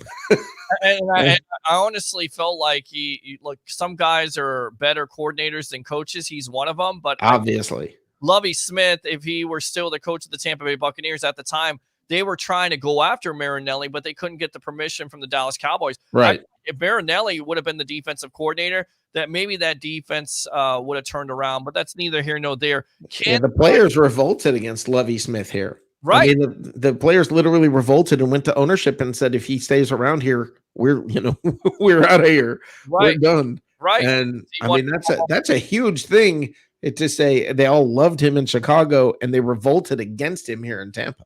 No, the players absolutely revered him. Just go ahead and Google it. I mean, they no, really I believe you. The fans, on the other hand, didn't like him because he was too conservative, and he went through. There was 1 year he went through 2 offensive coordinators. I want you to think about that. Well, oh no, hold on. We got you beat. You're right. Because Jeff Tedford. he Lovie Smith, the year he got hired, literally said he sat in his basement for a year studying and trying to figure out how to become a better coach and more modern football and all of this, and And the one guy he wanted and loved and he just had dreams about in his basement was Jeff Tedford, who came in, coached, I believe, a couple of preseason games, had a heart attack, and left the team. Oh, Yep. Jesus. Yep. Yep. Here, Exactly here, right. I'm gonna give you the best Lovey quote. You ready? Yep. You guys might remember this. Yes. Rex is our quarterback. That's it. That's what he would always say. Rex is going to be our quarterback. Rex Rex is our quarterback. Who was the other quarterback that they kept on going back and forth to, Harry? Kyle Orton. Yes. Purdue. Yes. And how about this? Mhm. The Bears are going to the Super Bowl, and I immediately focused it on Lovie Smith. You ready? This is him on the sideline. Well, look, he was Look, here it is. Yeah. We're going to the Super Bowl. That's what he's not clapping. All I picture from him is that I remember hearing, you don't want to get too high. You don't want to get too low. He said that every freaking press conference when they'd say, how do you feel about that? The fact that your team gave up 500 yards passing to the Pittsburgh Steelers. Are you really upset? Well, you don't want to get too high. You don't want to get too low. And I just remember like wanting to throw something at the radio, being like, get freaking low. Right. Right. I mean, for me, it was when he decided to give up on a Darrelle Revis, and basically he said, we don't think that Darrelle Revis can work in this defense. I'm like, okay, if you can't work one of the best corners of possibly all time in your defense, then there's a problem. Go ahead, Harry. This was one of the funniest things. I was in the press room after a Bear victory, and Rex Grossman threw 3 interceptions, and the defense had to score like 21 points. I mean, I'm not exaggerating, to come back and win this game. Was it against Arizona? That's the Dennis Green game. No, that wasn't. Damn it, the Bears who we thought they were. No, but listen, here it is. I don't remember exactly which game it was, but there was 3 interceptions. And I'm sitting on the left-hand side. There's this little cubicle where the coach and the players come out and they talk to the press. And Rick Talander, the beat writer for the Chicago Tribune, says, okay, coach, I don't want to ask you this question, but I got to anyway. Rex Grossman, we're coming up for a playoff push, and he's got to be able to clean up a few things. Defense did a really good job, but could you tell me exactly what happened and what he was seeing on those interceptions? And Lovie Smith, instead of giving an answer, went, Rex is our quarterback going forward. Is that all you have to say, Coach? Like I said, Rex is our quarterback moving forward. All right. On that note, let's go ahead and break down this matchup. Dolphins versus the Buffalo Bills. Could the Buffalo Bills, Harry, rest some players, which would give the Dolphins a chance? Do the Dolphins have a chance in this game to get into the playoffs? Yes, they do, actually. And Buffalo supposedly was going to rest some players. This is not a particular game that I'm actually going to be betting. But I do have 3 picks for you, possibly 4, if you'd like. Sure, go for it. Okay, I have the battle of the field goals. That's Arizona and the Rams. On the 88% rule, you have to take the Rams getting the 2.5 points, because 88% of the times, as I told you before, the home team wins or the road team will. But that's not the way I want to bet, because I don't believe in rookie quarterbacks playing an NFL pass for a playoff game. No. But the total is 42 points. I love the under in this game. Let's not forget, the Rams still have a defense. Kyler Murray's a little bit banged up. And who knows? I don't see very many points being scored in this game. The second game that I like, and this is a very, very deep pick. See, I'm not always about picking sexy picks like Let me ask you real quick, Harry. What was the over/under? 42. Okay. I know, Rick. You got to. That's why I said I should say, Rick, make sure you grab a piece of paper and a pen. Okay, it's under 42. My deep pick, and not a lot of money should be wagered on this, but I love San Francisco at home getting 7 points against the Seattle Seahawks. I think San Francisco's been bringing it with their defense. I think they played very well against Arizona. You and I both watched the game together, and I dug into that game a little bit the last time, and San Francisco gives Seattle fits every time they play, no matter who's playing quarterback. My game of the week is probably the most sexy game everybody's going to hear. The Minnesota Vikings at the Detroit Lions. How can you not like that game, okay? No Matthew Stafford. He's definitely supposed to not be playing. No Kenny Galladay. The defense is still completely banged up. Dalvin Cook is not going to make it. His father passed away, and he's not going to be playing in this NFL game. And I still love the Vikings. -6.5, Rick. Write that down. -6.5. And under 54.5. So that's now 4 picks. That's Minnesota -6.5 and under 54.5. My deep pick is going to be San Francisco +6.5. The battle of the field goals under 42 points.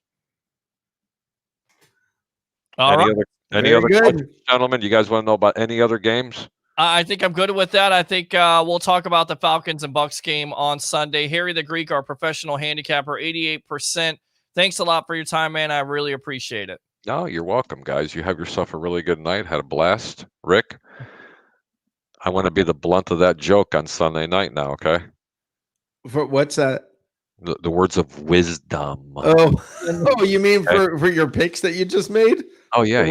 You know what I mean, right, Harry? Right? And then, right, Rick? Right? All right, man. There you go. Harry the Greek, thanks a lot. Let's go out to you here, Rick. Go ahead and promote your shows, as always, from the cheap seats and, of course, what's cooking in the South. On Saturday night at 9 p.m., we've got What's Cooking in the South. We're going to talk. It's the intersection of food and football. If you like food and you like football, you want to be there. That's Saturday night at 9.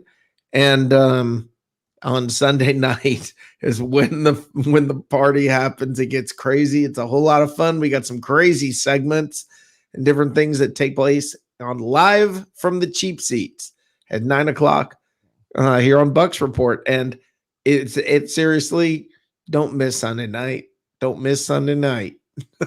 All right, we won't miss Sunday night. We'll see if we're talking about most likely a Bucs big win over the Falcons to secure the 5th spot in the wild card round. Thanks a lot, Rick Hughes from the cheap seats. Hey, are you doing tomorrow night? We'll see. We'll see where the views are at. I like to take off, but who knows? I'll come on with you, and we can do an Anderson and whoever that other dude is. We'll ring in the new year. I think we probably should just take off and just call it a night. All right. You're right. Thanks, brother. Appreciate you. All right. Take it easy, brother. All right. Good stuff there. So let me go out to these comments and then we'll get out of here. Bulls doesn't get scared to send the blitz. We will be a serious issue for any team that comes our way. And then, of course, in Belichick's farewell statement to the media about Tom Brady, Belichick said Brady was the system. Good stuff there. Thanks to all our guests, former Buccaneer great, Mr. Ricky Reynolds, Leo Haggerty, the legend himself, former Coach Scout and now media member of Night Sports Productions, Rick Hughes, and, of course, our professional handicapper, Harry the Greek. We'll see if we're going to be on tomorrow night. I won't say yes. I won't say no, but I will say this. Early on this Thursday morning of New Year's Eve, are you guys ready to not only kiss your significant other, but kiss the year of 2020 goodbye? Bring your passion, bring your excitement. Just don't bring any nonsense. I'm your host, Peter Blank. Happy New Year. Maybe we'll see you tomorrow night. Maybe we won't. But this has been the evolution of Sports Talk Television, powered by 320solar.com. Have a great night.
evolution.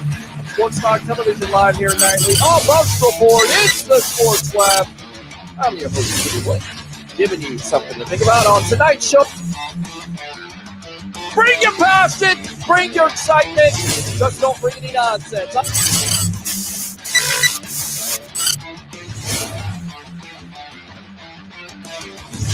Will you shut up and be quiet?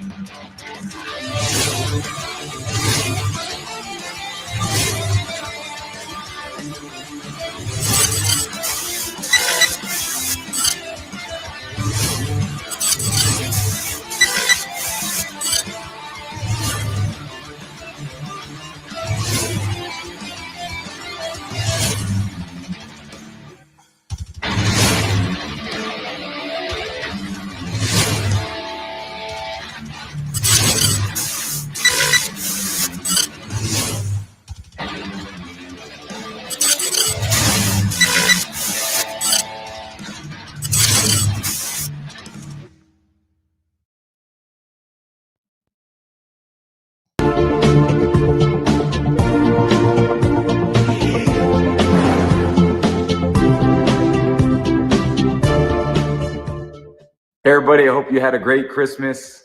I'm happy to be 10-5, but we know there's a lot more ahead. So we got one more regular season game to go. Enjoy your Sunday of football. We'll see you next week. Let's go. In my white tee, yeah, color white Williams for the hype. Now, when you guys signed Brady, there were a lot of people that immediately expected you guys to go straight to the Super Bowl. And there were some people that said, you know what, it's not going to work. Brady's too old. It's Tampa Bay. Forget about what's in the script. I want to ask you, player to coach, did you go in telling your team, we are good enough to win a Super Bowl and it's Super Bowl or bust? Or were you one of those coaches that said, hey, it's one day at a time. Let's figure it out as we go? No, it's Super Bowl or bust. That's the goal every year. And you can't get to the Super Bowl if you don't get in the playoffs. So getting into the playoffs was huge for us. And it's been a fun year. There's a lot of football left, and we're really excited to be playing.